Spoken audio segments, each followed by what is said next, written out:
time spinning away, and nobody open. Now he flips it up into traffic and makes a mistake. Tried to force the play, and it's intercepted. BJ Mays rumbling down inside the 10. This is 365 Sports. Bowling Green with no timeouts. Nick Singleton. Touchdown, Penn State. 365 Sports is presented by IdealMRI.com. High-quality MRIs for $497 or less. IdealMRI.com. Your health is important, so is your budget. Klubnik, undaunted, unafraid, complete, Turner, touchdown! 365 Sports is also brought to you by Texas Farm Bureau Insurance, protecting Texans since 1952. Why not?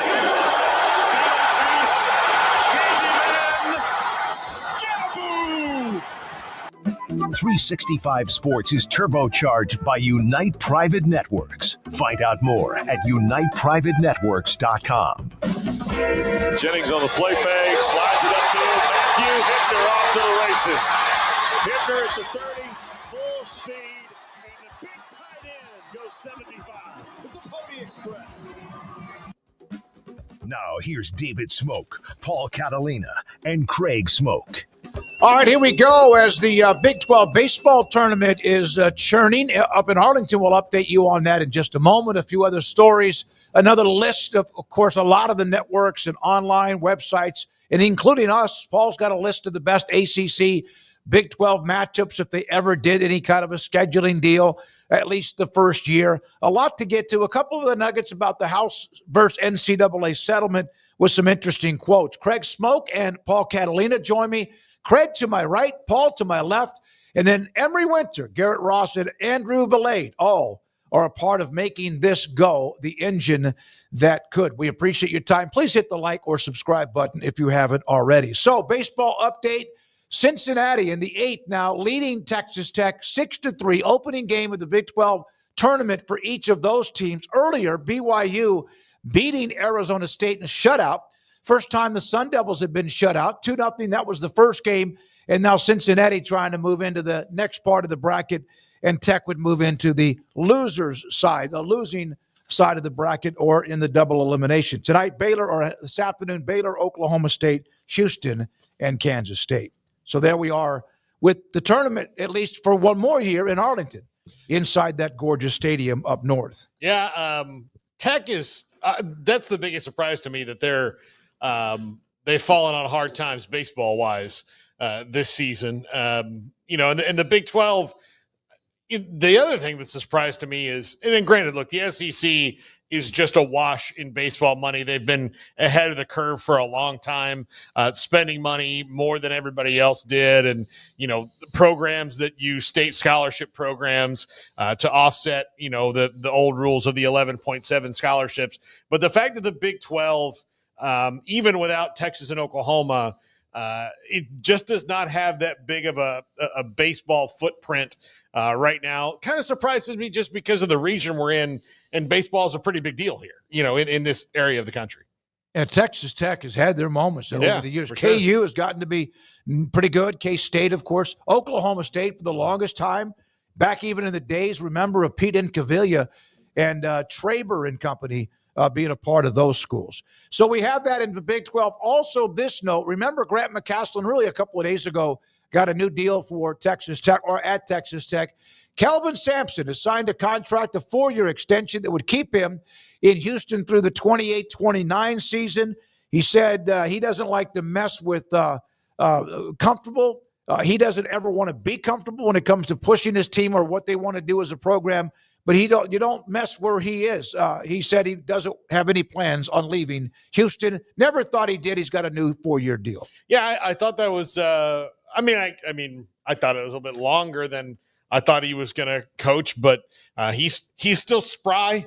I mean, all the way to the finals last year. Of all the coaches, I think I really want to get a title. Kelvin Sampson is up there. I mean, he's worked so hard for it and been right there, especially the last few years, right there on the door this year, very right there on the door, and didn't get it done. Yeah, I mean, good for him. Obviously, very deserving, and good to see that the league has locked down a couple of their coaches for the long haul, I suppose, about as long as we can get into this very murky future and feel comfortable about it. So, they're feeling happy in Lubbock with Grant McCasland, and obviously thrilled in Houston for Kelvin Sampson. And, just continuing to knock on that door and hopefully one day break through or have it open up for them to win a national championship would be an absolutely massive deal for his career and his resume, although he's a Hall of Famer already. But certainly for that program he guides, it would be a massive deal. And, just still disappointing looking back on the tournament and how that all ended ultimately and how close they were. So that's unfortunate, but you at least have teams to come in the years to come that are going to be right there in the mix, you would think, so long as he's at the helm. So good for him, much deserved, and hopefully they can finally break through and win that big one before it's all said and done. I thought he had it. I thought they had it, and then, of course, they just could not finish, and obviously Florida ends up winning the national title. So there was a list today that was put out. There's a lot of lists at this time of the year, and one of them was college football's top playmakers according to ESPN when it comes to the upcoming season. There are two. That's the wrong one. This is the playmakers, the Big 12 notables. You got that, Garrett? You just said Smoky mentions on there. Okay, no, I had a graphic. Okay, there we go. So the top 25 college football playmakers for the upcoming season, there were 25, and yes, Jeremiah Smith and Williams at Alabama and many others. Josh Cameron, who's been a great story, the former walk-on, and then Jacob Rodriguez, the linebacker at Tech, the two players in the Big 12. One of the things I wrote down was I would have thought Jordan Tyson would be on that list as far as anybody else from the Big 12. But again, there's 25. These are the two that were mentioned. And then maybe there's another 2 or 3 in the Big 12 that are right on the fringe. Yeah, Josh Cameron is one of the better stories in the Big 12. I mean, from walk-on to a guy, you could see little flashes of potential with him. Now, the quarterback play over, 2 of his seasons has been, a little bit spotty, to say the least. And then once they got into a rhythm, he and Sawyer Robertson just really, really click. And you saw that, not to mention his outstanding ability as a punt returner as well. He's just got a fantastic attitude. And, because he's that walk-on, it's hard to, dismiss anything that he does. If you're a teammate and go like, oh, he's just a little engine that could. He's not that anymore. He was quite defined by the Baylor staff. And I love that he wears number 34. I think that's a great wide receiver number, old school. And I'm thrilled to see what he can do. And Jacob Rodriguez is a guy who you don't want to hit you at all. Yeah, I mean, I don't know what the criteria of the list was to not have Jordan Tyson on here. I looked at it and didn't have any sort of well, we're not counting wide receivers either, obviously, because Josh Cameron's on this list. So I don't know. I feel like Jordan Tyson would be kind of an obvious name. But then again, there's like 10, 12 guys on here, so there's a lot of names missing. And so there's going to be guys that don't make the list. So rather than dwell on that, for the guys that did, I think Josh Cameron, for the majority of the country, they're probably not all that aware of him. But he is a really dynamic playmaker as a receiver, but particularly as a return guy. Punt return guy, had a lot of big moments for Baylor last year and is their most proven playmaker coming back this season, I would say, right? I think he would have to be that guy. I don't think there's anybody else at wide receiver that's proven, and there's nobody at running back that is a bigger deal than Josh Cameron. Bryson Washington's a very good player. Dawson Pendergrass is a very good player, but they're not, I don't think, as electric as Josh Cameron is necessarily right now. So yeah, that's a nice choice and deserve it. And then Jacob Rodriguez, I mean, he's 42 years old at this point. I mean, is this last year? Really? But they were fortunate to get him back and get their defensive captain back in a year where they're pushing all these chips into the middle of the table and going for it all. And to have him back, in addition to what they brought on board and the changes at the coordinator spots, you got a feeling that they could be significantly better, and they should be significantly better on defense, and he will be a core reason as to why. So, yeah, super veteran at this point and a guy who's been all Big 12 and done all those things. So had he left, then I probably would have a little bit lesser of an opinion of what they can do defensively. But with him back, just makes it a lot more exciting. Yeah, he's an alpha for them as far as the leader.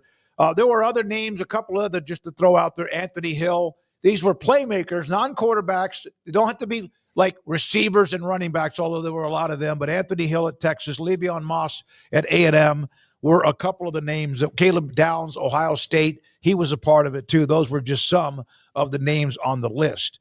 Now, where do you want to go here? Let's just get Retzlaff out. Okay, so this story, I was on my way here today, and we walk in the studio. Craig and Paul tell us that there's the story that BYU quarterback Jake Retzlaff has been accused of sexual assault. That story just popped, and I don't have much information about it. And, of course, we'll see what time and what eventually comes out of this. Well, it happened the alleged assault happened in 2023. A woman says she reported to the police. She did a rape kit. She did several things. It happened in Salt Lake City, and the police did not, follow through to what she felt was what the case deserved. So now she is brought a civil case to Jake Retzlaff, and that is something he's going to have to deal with. And the BYU team is going to have hanging over their heads until it's resolved one way or the other. Well, it's allegations, so you're innocent until proven guilty. I still will always believe that in this country, regardless of what the internet says. So I'll let the courts decide on this matter. But, it's not a good look, and it's hopefully a situation that is not nearly as ugly as it was painted. But, I'm kind of at a loss because this is just sort of out of nowhere. But as far as the details, you mentioned November 2023 is when this apparently happened after he and this girl had met on social media. They were messaging back and forth, I guess eventually end up hanging out, and he made some moves and eventually got to a point where I think, he crossed the line and there's details about like she fell asleep and woke back up and all that. I'm not really trying to get into the minutia of it, but she's accusing him of sexual assault, suing Retzlaff for alleged battery, assault, and intentional infliction of emotional distress, and is asking for punitive damages. He has not been criminally charged as of right now. She said she was connected with police after she had a rape kit done a few days after the alleged assault, but initially withheld his name. She eventually did tell Provo police his name after an officer asked her who he was because someone else had filed a complaint against a football player, and police wanted to see if it was the same person. And then in the lawsuit, it says that officer then told her to not do anything because, quote, sexual assault victims never get justice. So that could be a line for her lawsuit purposes. That could be a cop actually saying that because there are terrible cops out there. So I don't know. That's just the allegations at the moment.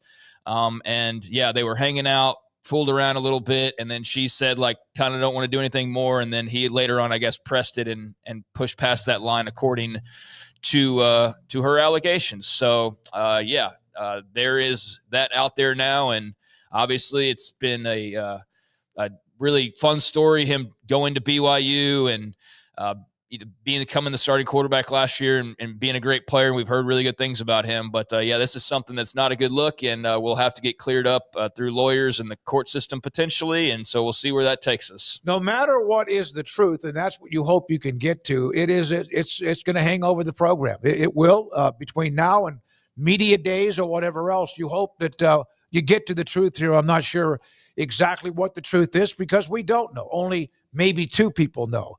And so there's the story on BYU starting quarterback Jake Retzlaff. Notre Dame and Wisconsin are going to play not this year, but next year. They'll play at Lambeau Field. And these are two perfect teams to play at the great Green Bay Packers stadium. The game's also been moved to a Sunday. It will be on NBC.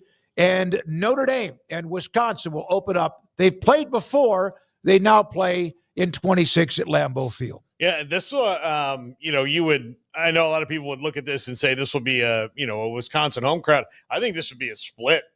I mean, like there's going to be. I mean, this is not a far drive. Well, there's no point in playing it at Lambeau, really, if you think it's just going to be all Wisconsin fans, anyways. Yeah, so but that'll be awesome. They played back in 21. Notre Dame won big. They were going to play in 2020. That game, of course, COVID interrupted it, so they're going to play another one here starting 2026 season. Now that's that Sunday night slot. That Sunday and Monday night slot when you can get the entire country watching your game. That'll be a popular watch. Yeah, because there's not NFL that weekend. So it starts the following weekend, so you can get a Sunday game in there. And, that'll be a nice platform for both of those schools and a cool setting for both of those schools, a cool trip and environment for the fans that'll be visiting there. So, that ought to be a hot ticket. And that is the Lambeau debut for Notre Dame, as you might imagine it probably would be. So I'm trying to see if there's any other details really. Wisconsin played in Lambeau in 2016, beat LSU. Do you remember that game? Unfortunately, I do. Yeah, Garrett does remember that game.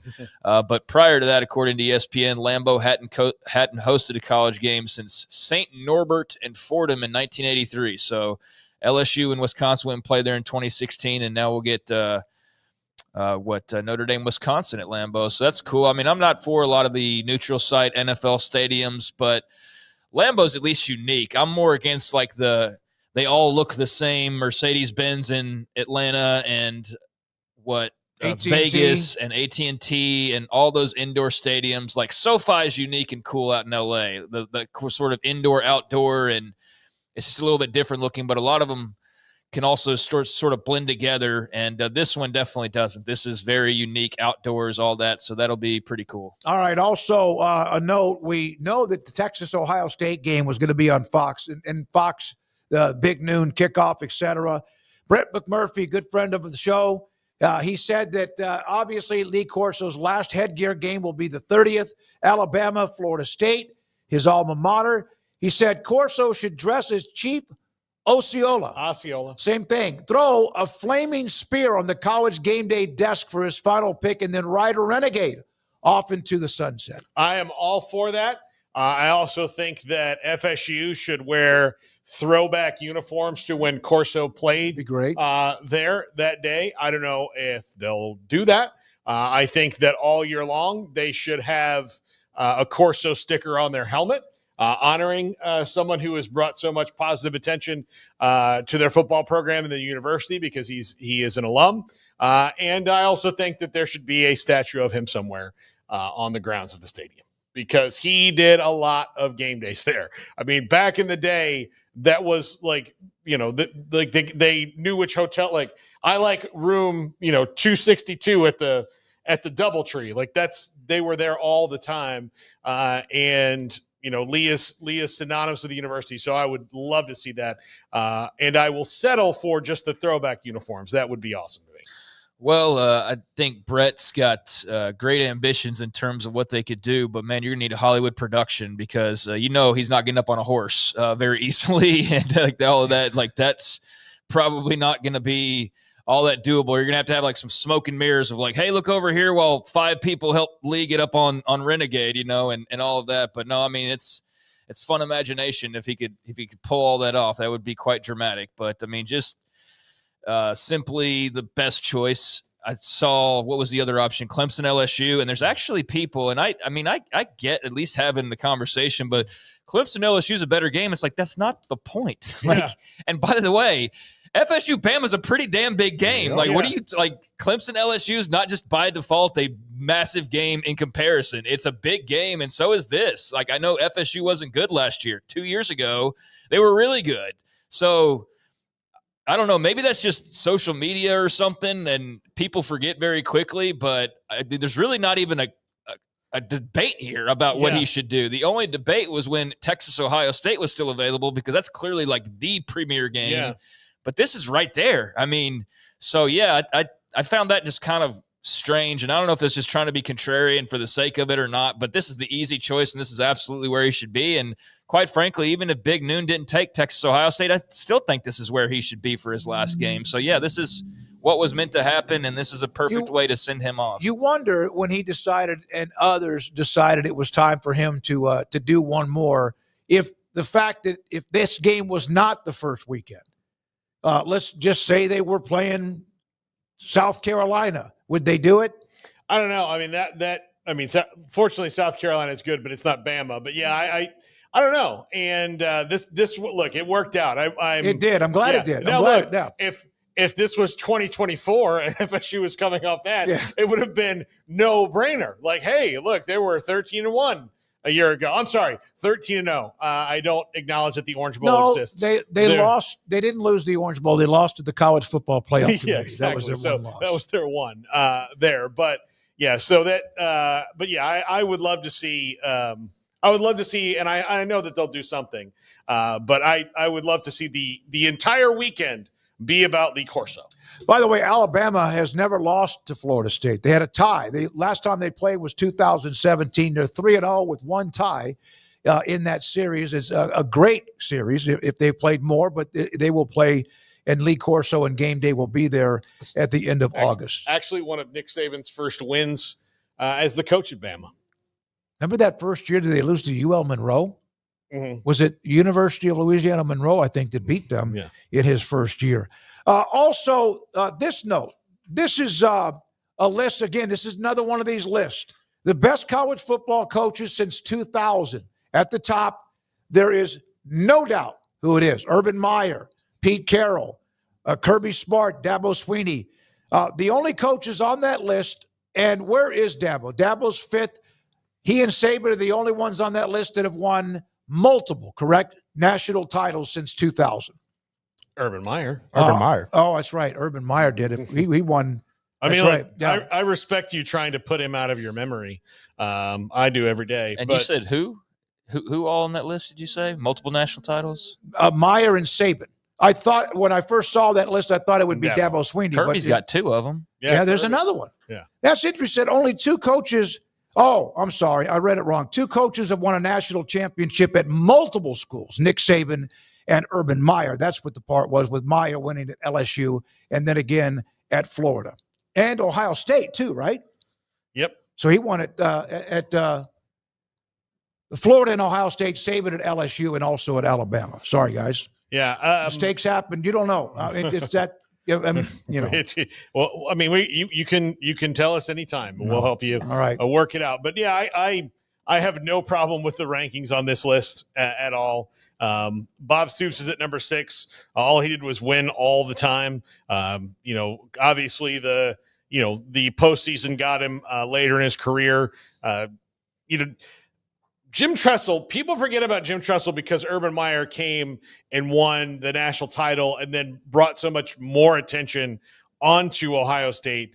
And Jim Tressel's departure, even though he won a national title, was so, especially now, so dumb because of Terrell Pryor and his tattoo, that he kind of got pushed out the door there. But that now, if that was his NIL deal, people would go, "Is that all you got?" Yeah. So, yeah, and like he shouldn't have lied about it, but like I understand the impulse to be like, no, it's not, like, please leave about a tattoo. Like I kind of get it now. So I do think though that that there's like, and then Chris Zanini adds that there's concerns like Harbaugh. This is a little bit different, but even still, Jim Tressel was dominant for a long time. I don't want to hear concerns next to anybody unless we're starting with Urban Meyer. Yeah, exactly. We're talking about concerns. I mean, that guy, why was he at 4 schools? Because concerns, health concerns, off-field concerns. Running away from concerns. A lot of guys with concerns.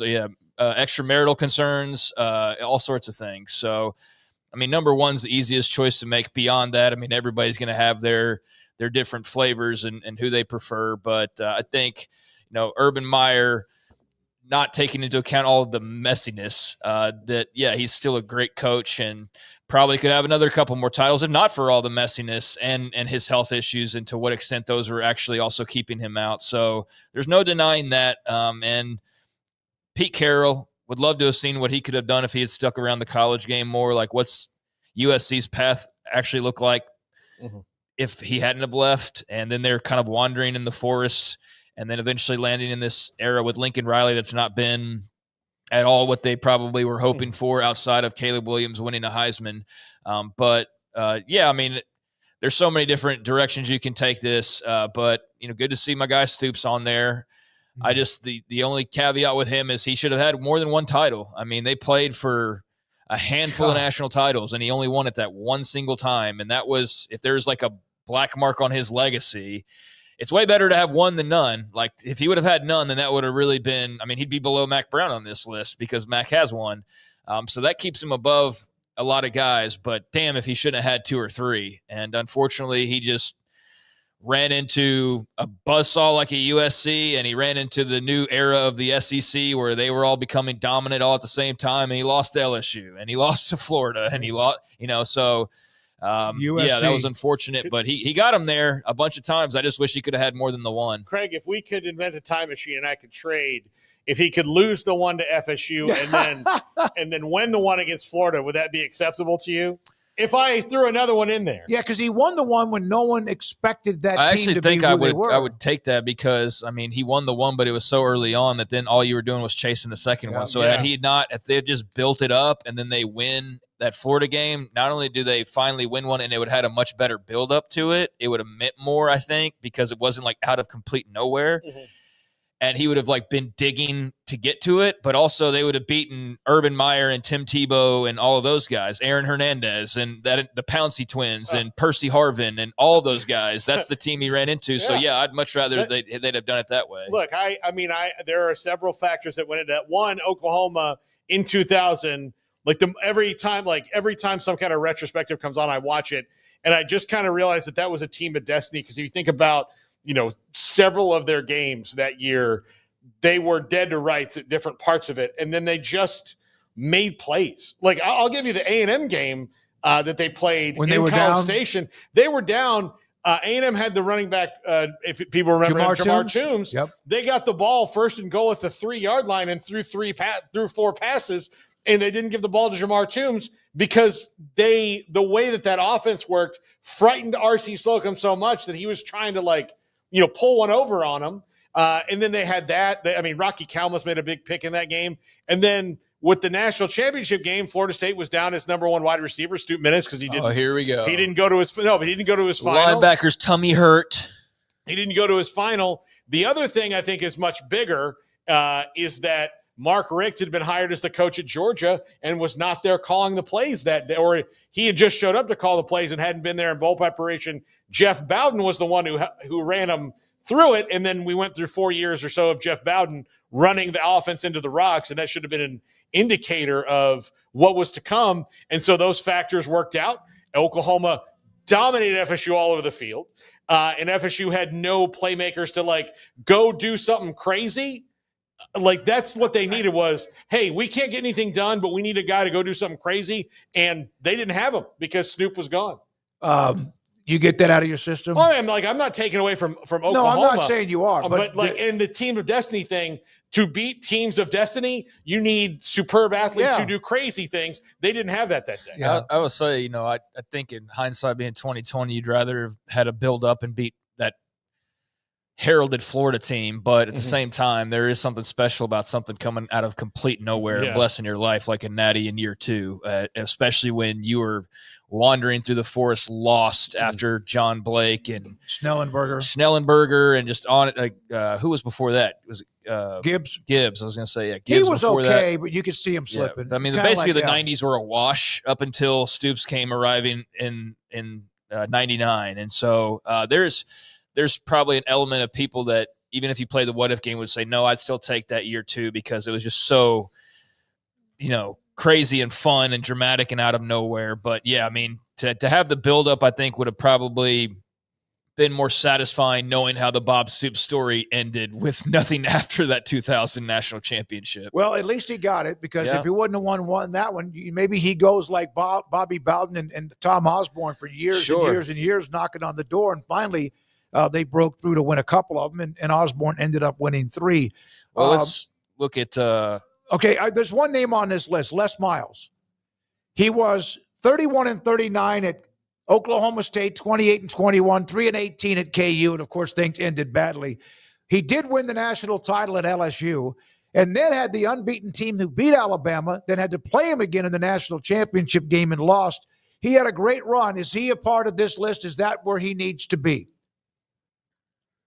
And is there anybody else on that list that has maybe, well, wait a minute, this is kind of how maybe things ended for them. I would not have put maybe Mark D'Antonio on the list.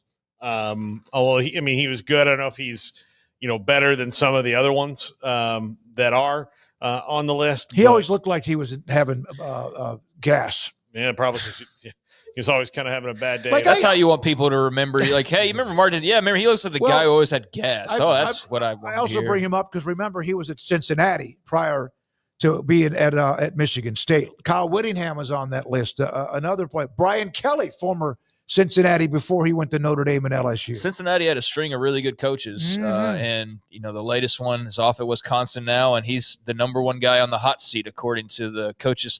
I noticed coaches' hot seat had not been updated for a really long time, like a couple years ago, and then at some point I went on there one day and it had finally been updated and like revamped. I don't know if they got bought or somebody else just finally said, hey, we need to update this bad boy. But I looked on it the other day, and Luke Fickell is number one on the coaches' hot seat entering this season. But, since he's had some really good coaches, I mean, Les Miles is on here. I think it's one of those situations where you look at the end of his career and how all of that came to be, and it kind of taints it a little bit. But, like, Ed Orgeron has a national title. So it's like national title doesn't mean that you are some great coach necessarily, but he does have one. So – see Gary Patterson on the list. He's right there in the middle at 15. Okay, now this was, and this is in 2001. The 2001 Miami coach was Larry Coker. Yeah. He was part of building that team, but he didn't build it. Butch Davis did. Then Butch Davis went to take the Browns job. Larry Coker took over and then had the last good season. 2002 wasn't bad, but like the last real good season in Miami's history was 2001 until a year ago. With Cam Ward. I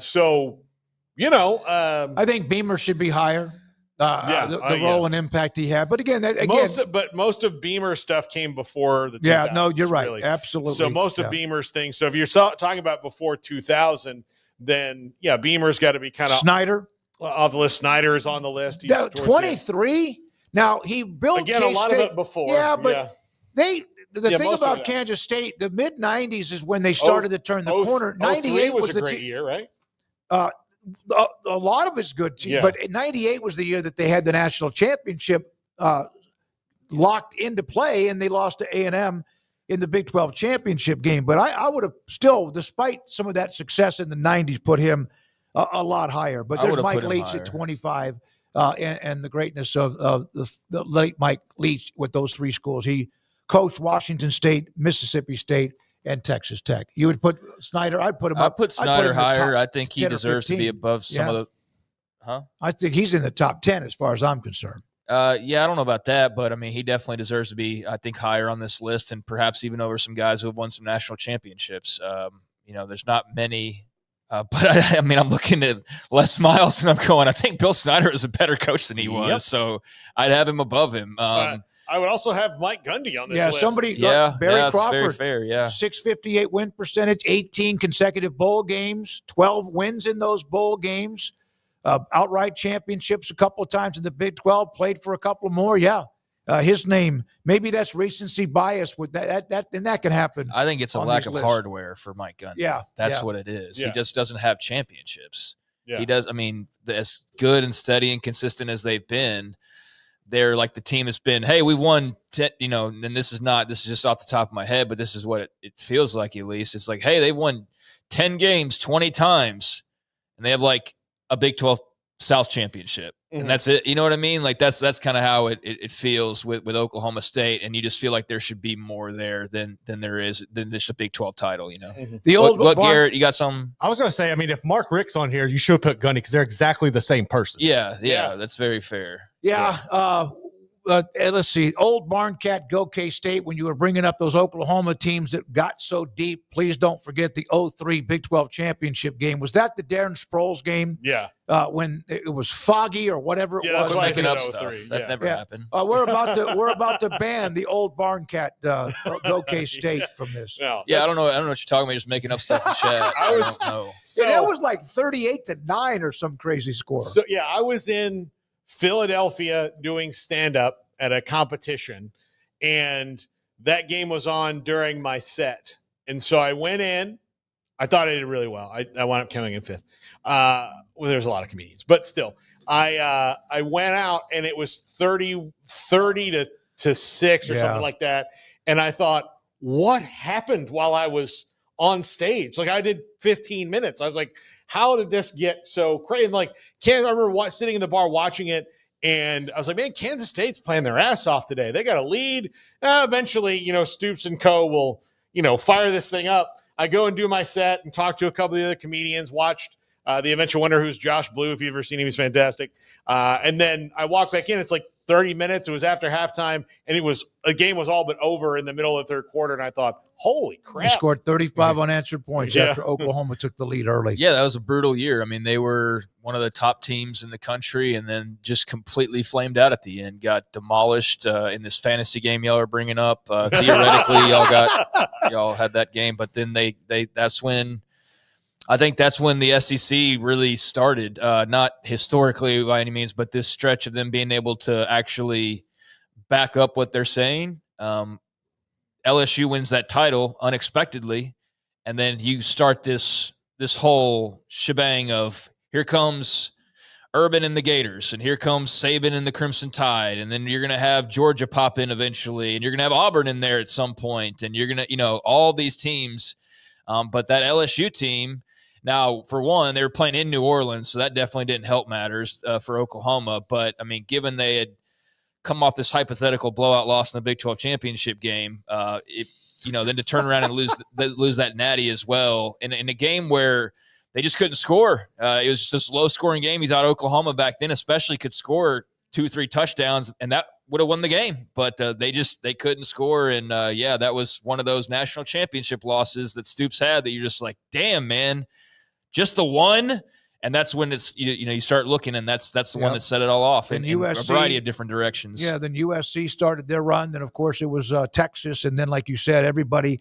Who was the running back in that game, Garrett? That just seemed like they couldn't. Kevin Falk? No, I don't know. I don't think it was. It was somebody else. They just couldn't. They just got 3 and 5 and 6 yards constantly. It seemed like they had the football and time of possession. When we come back. Scott Wright, he writes for the Daily Oklahoman, or it's just the Oklahoman now. He covers Oklahoma State. Speaking of Mike Gundy and more, we'll have him today. We have other guests today, including John Kurtz in the 5 o'clock hour. Joshua Perry, it's been a while, from the Big Ten Network will join us at 4. And we'll also have the top 5 in a poll has already gone up with Andrew. And we'll have another one a little bit later on in the results at the end of the show. This is 365 Sports. Petty Clinic. LowT.com. Dr. Kent Petty can help you become the high-performance man you want to be, need to be, and used to be. And used to be might have been like a year or two ago. Might have been 4 to 5 years ago. 1 out of every 3 or 4 men, closer to 1 out of every 3 men, have symptomatic issues of low testosterone, and it's part of just who you were born to be. Just like some, no matter what, no matter your diet or exercise, you might have high blood pressure. You might have cholesterol issues. Now, you can work with that a little bit with medicine, but same thing with Low T. Dr. Kent Petty, if you contact him at pettycliniclowt.com, we'll set you up to get an appointment to get your blood work. They'll take care of that, get the results, be in contact with you about your testosterone level, and if it is too low, he can get it back to where it needs to be. Dr. Kent Petty at pettycliniclowt.com. With Employee Pricing Plus at Allen Samuels in Waco. Drive home a new Chrysler Dodge Jeep or Ram with smoking hot deals that slay the competition. Only at Allen Samuels. You're gonna love it here. Come by. Let's be friends. I'll never get used to this.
whatever it is you wrangle, whatever seeds you sow, no matter what you nurture or what you choose to grow, at Texas Farm Bureau Insurance, we're proud to protect all Texans. Developed by Startup Waco, a nonprofit organization, GXG is a program designed to support the entrepreneurial development of Baylor University student athletes through NIL activations. The program helps student athletes maximize their platforms and offers a comprehensive support system for them to create and grow new businesses that not only benefit themselves, but also uplift the local economy. Fans who wish to support student athletes can donate to GXG via the GXG NIL Fund, BaylorBears.com/GXG. Contributions to support NIL activations through GXG can be made at BaylorBears.com/GXG. For more information, follow at GXG_GreenXGold on social media and visit the official website www.gxg.startupwaco.com. GXG, empowering student athlete entrepreneurship and uplifting the local economy through NIL activations. The Jeep Celebration event is on at Allen Samuels. Get the luxurious 2024 Jeep Grand Wagoneer with a huge $13,000 dealer discount plus 0% financing. Big savings, legendary Jeeps at Allen Samuels in Waco. Come by, let's be friends. This is 365 Sports. The 3 o'clock hour is sponsored by Waco Custom Marketplace. Meats, sweets, Texas treats, and a cut above the rest. 425 Lake Air Drive, Waco. I was there today, by the way. Picked up some ribeye steaks, both bone-in and boneless, and some tiger shrimp. They had it, so I got it. Scott Wright, the Oklahoman, joins us on 365 Sports. Thank you, Manny, for the time. Appreciate it very much, Scott. So let's start with the Zane Flores got an extra year or got a year back in the quarterback room. And what is that quarterback room, and what are the expectations who will start their opening game? Boy, that's a fantastic question. I wish I could answer that one. But here's what we know. Obviously, they started with 4 in spring. Garrett Rangel and Milwaukee Smith have both exited via the transfer portal. They're both gone now. So it's really a 2-man competition. They do have a new freshman that they were able to bring in, Banks Bowen, but I don't expect him to really jump into the competition right away. So it looks like Zane Flores, as you mentioned, he got that year back from last year, had an ankle surgery that ended his season. So he'll be a redshirt freshman now, even though it's going to be his 3rd season on campus. And then Hoss Haney from TCU, who transferred after his true freshman year, also going to be a redshirt freshman. Has some familiarity, obviously, with Doug Meacham, the new Oklahoma State offensive coordinator. He was down there at TCU with him.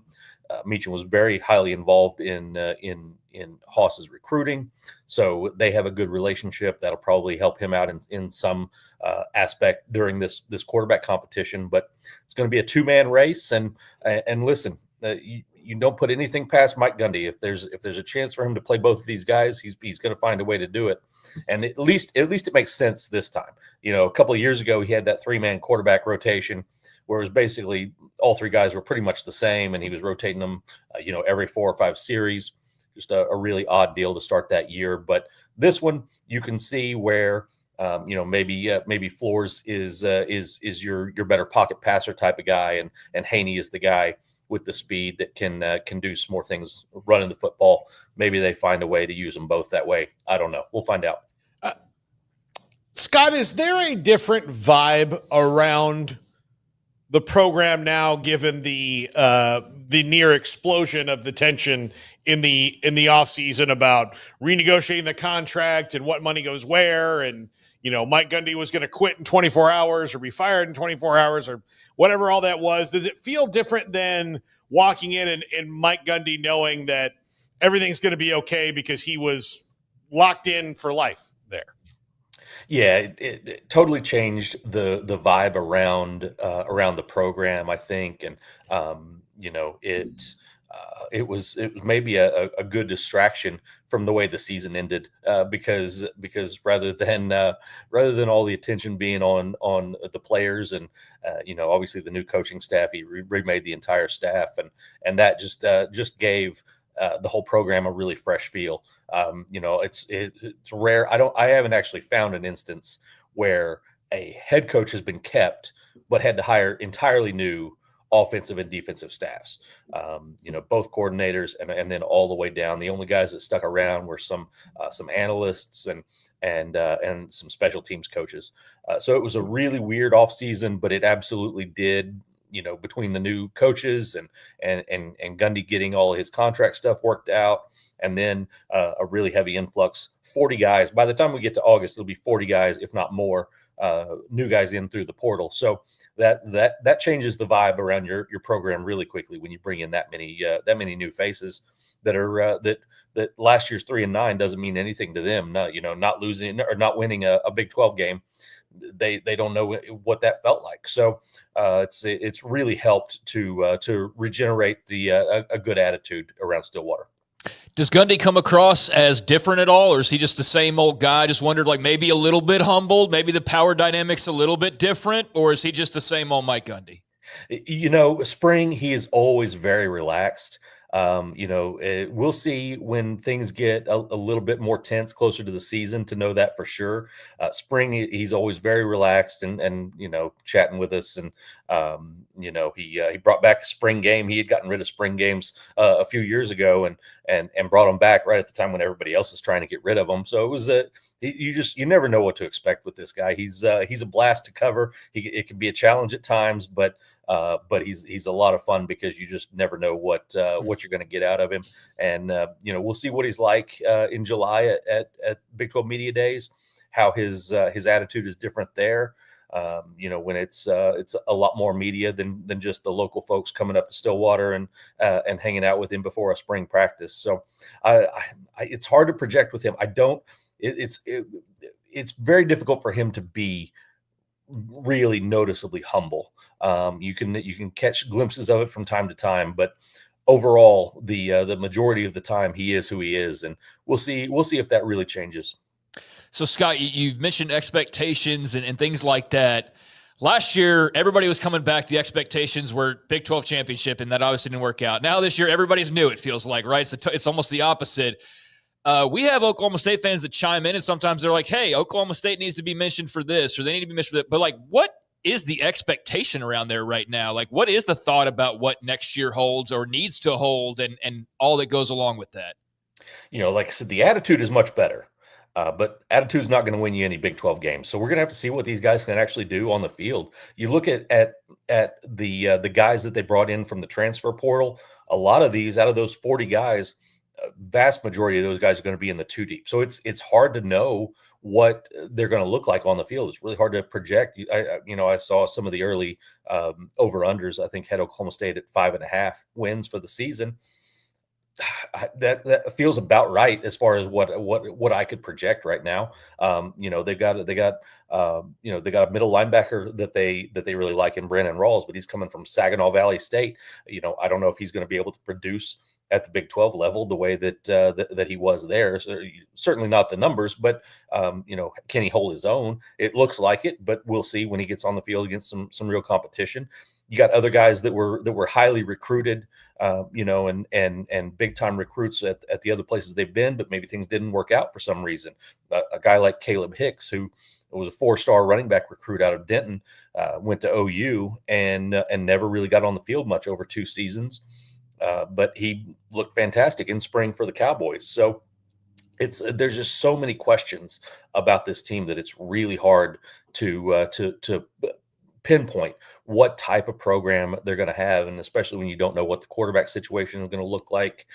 You don't know. I mean, it's an entirely new offensive line. Last year's line, you didn't really want anybody back from that group the way they played, but still, this is an entirely new group, new coaches. I have no idea what they're going to be able to do on a Saturday in Big 12 season. Scott, I think you could point to many things last year that were the collapsing point, but the one thing they thought that they were going to have, they had all this experience back along the offensive line, 5th and 6th year guys, super seniors, all across. It was the most disappointing position on the field, I would say, by a long shot. Do you think that they have changed the way, with Doug Meacham coming in at coordinator with new position coaches, that they look at and recruit offensive linemen, especially since the offense will be probably a little bit different going back to the Doug Meacham system? Yeah, it certainly seems like they have found the type of lineman they want. In some long guys that can take up space. It's hard to really to build an offensive line just out of the transfer portal, but they've got some guys who stuck around, guys who were backups last year, and guys that they really like, young guys that are coming up. So they put that together with the new coaches. They've got a couple of different guys coaching the offensive line, which I'm going to be curious to see how that works with Cooper Bassett and Andrew Mitchell, both guys that are Oklahoma State alums, played for Mike Gundy early in his years.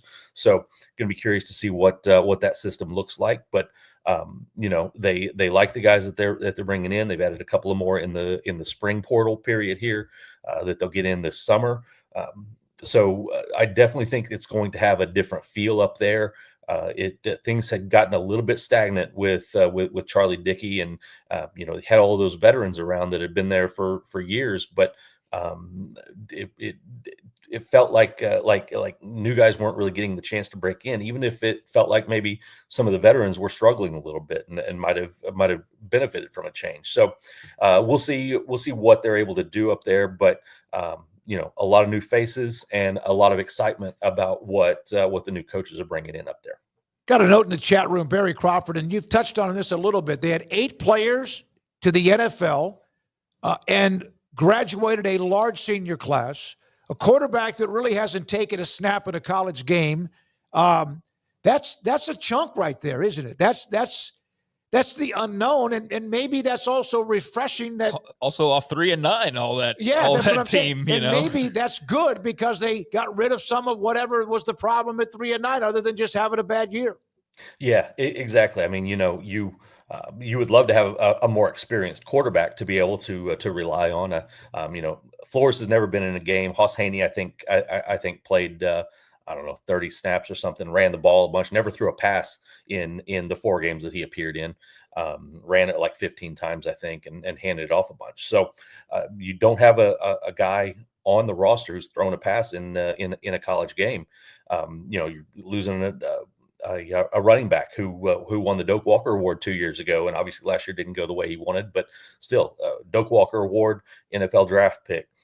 You got multiple guys off the defense that end up going and being selected in the draft. A couple of guys that were hurt, and you can also link that back to some of their struggles on defense. But as you mentioned, there were so many things that went wrong with that team last year. But yeah, it absolutely helps coming off of such a disappointing season, the worst season in Mike Gundy's tenure, to have so much new, and it's really helped to turn the page so quickly, because a season like last year could have lingered for a lot of these guys, but so many of them that were critical to what was going on have moved on now, and so this is a fresh start. Even for the guys that were on the roster last year, it's so much of a fresh start that it's kind of brought back a positive energy. Are you surprised that Mike Gundy went back to familiarity with a lot of these coaches that he hired, or instead of going for new blood, which may have made the powers that be like more intrigued, or did he kind of strike out with a new blood when he was going to get D3 DCs?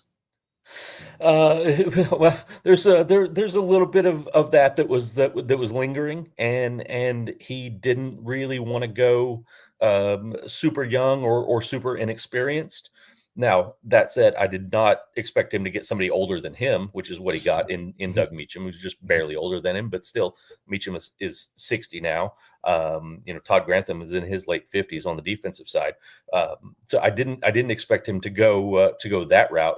I thought that he would be able to lure in a guy who had some mid-major success as a coordinator on one side of the ball, the other, and build from there. I didn't see this playing out the way that it did at all. But at the same time, with everything that became public about his contract issues and that 48-hour period there right after signing day in early December that was just so chaotic and such a really bad look for Oklahoma State in general, something that could have been avoided if the Board of Regents had handled things a little bit differently. That was it was a bunch of bad PR at a time when you're trying to go and convince some up and coming coaches to come be a part of your program, and that certainly did not help at all.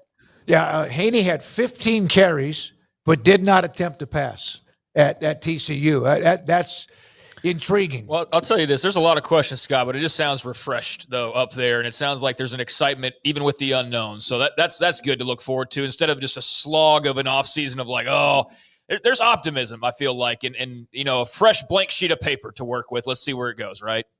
Yeah, honestly, this for me as as one of the guys covering this program, it feels a lot like the off season, the early part of 2023, when they ended up being a team that competed, went and played Texas for the Big 12 title that year, ended up winning 10 games. Coming off of 2022, they were, that season they had just fallen off a cliff in the middle of the year. They ended up getting to a bowl, but that was only because they had won 6 games really early in the year before everything collapsed. And I thought that was the lowest point that they were ever going to be at the end of that year. They had all of these starters going in the portal, but they turned things around with new blood. At that time, it was just portal guys. It wasn't a big coaching staff change like this year, but they turned things around really quickly. And the spring of 2023 felt a lot the way that this spring felt here in 25. The only difference was that team was at least bringing in some quarterbacks who had played some. That was Alan Bowman before his really good year in 2023. Even Garrett Rangel had started some games at the end of 22. So there was less uncertainty about the quarterback position, but still it was a very, very familiar feeling vibe to what that year had been like. Scott had a question in the chat room, and then we'll let you go. Thank you very much for your time. So would you consider, or will he ever truly be, Gundy, on a so-called proverbial hot seat? I mean, yeah, I think it's possible now. A lot of people felt like he was, a lot of fans felt like he was last year and felt like he needed to go. It was never going to happen. They did not have the money to pay his buyout last year, which was over $25 million at a time when they're preparing for revenue sharing and they got to find another $20 million, just to meet the budget demands. It just wasn't going to happen last year. But the restructuring of the contract has brought the buyout way down. It's like $15 million right now, and will go down over the future years. They took out the rollover that basically had given him a lifetime contract. It was only a 5-year deal, but you're adding a year to it at the end of every year. So it was really a never-ending deal. And so they've gotten rid of that element. Now it's a more traditional contract. It's got a reasonable buyout, at least somewhat reasonable for college coaching money, at least.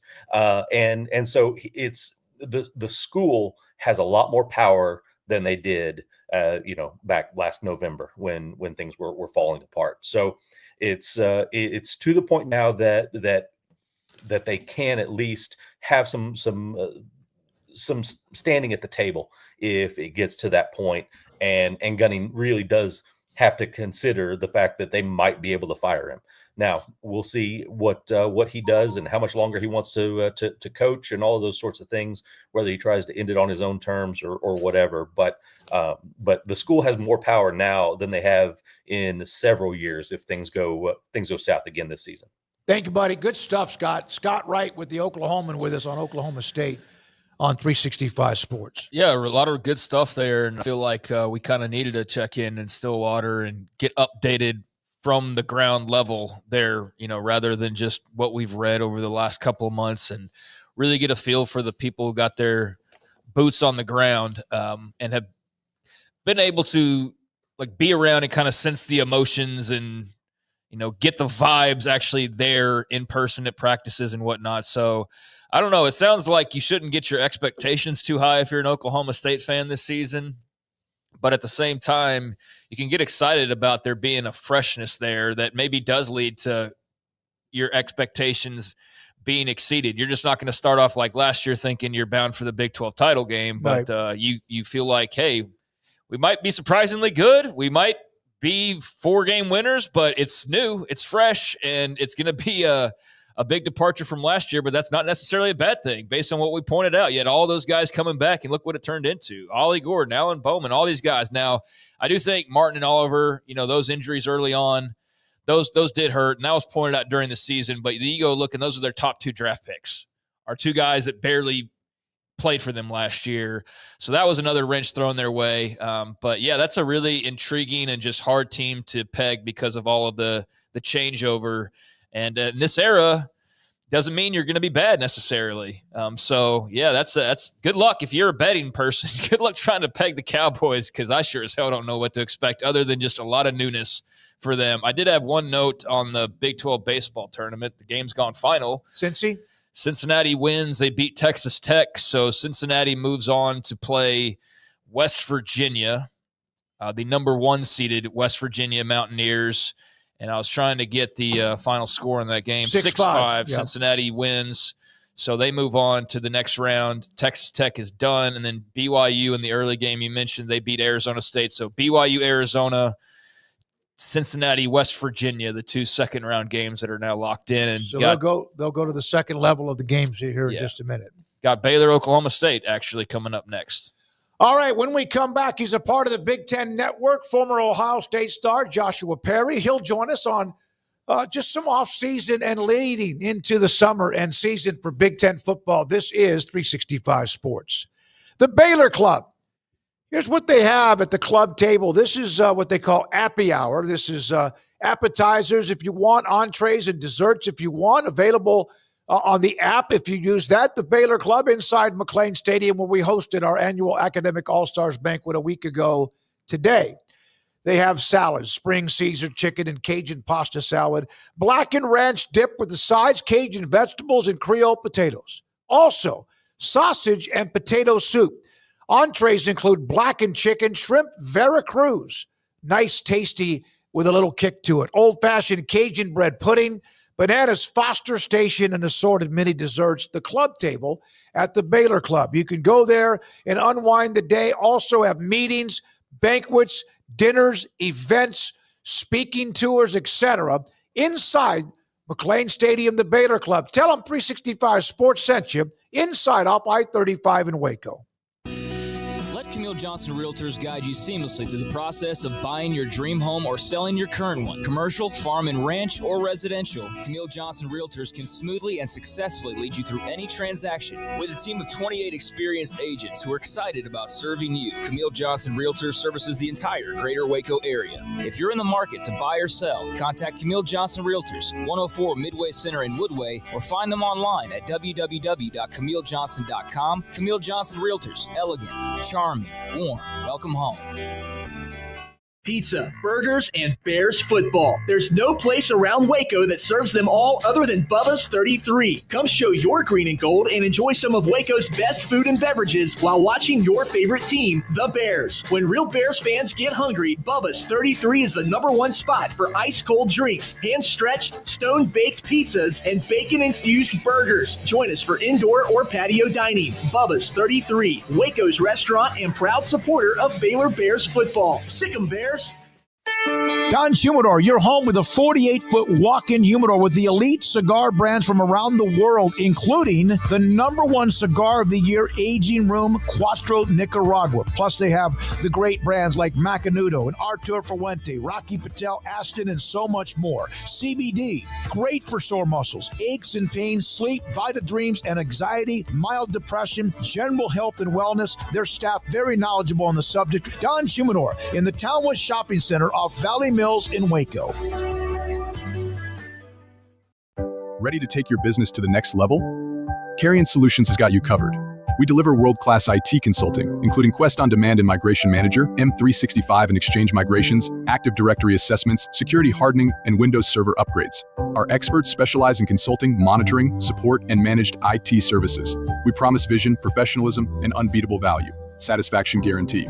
If you're not happy, we make it right. Remember the name Carrion Solutions. For more info, email sales@carrionsolutions.com or visit carrionsolutions.com. That's CARRION solutions.com. Carrion Solutions, IT success guaranteed.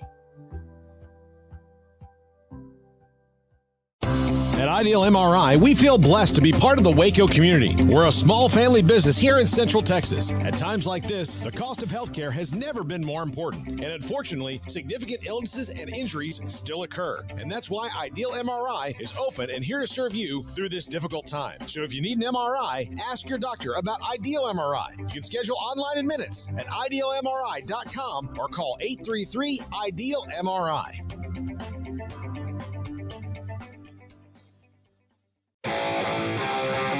This is 365 Sports. Text us at 254-339-1122. The text line is sponsored by Riverbend Liquor and Wine, with the most extensive variety of craft beer in Waco. A hidden gem on Lakeshore Drive and 19th Street. Joshua Perry from the Big Ten Network joins us. Craig Smoak and Paul Catalina, David Smoak, 365 Sports, and very happy Big Ten and Ohio State Buckeye. Joshua, thank you very much for your time.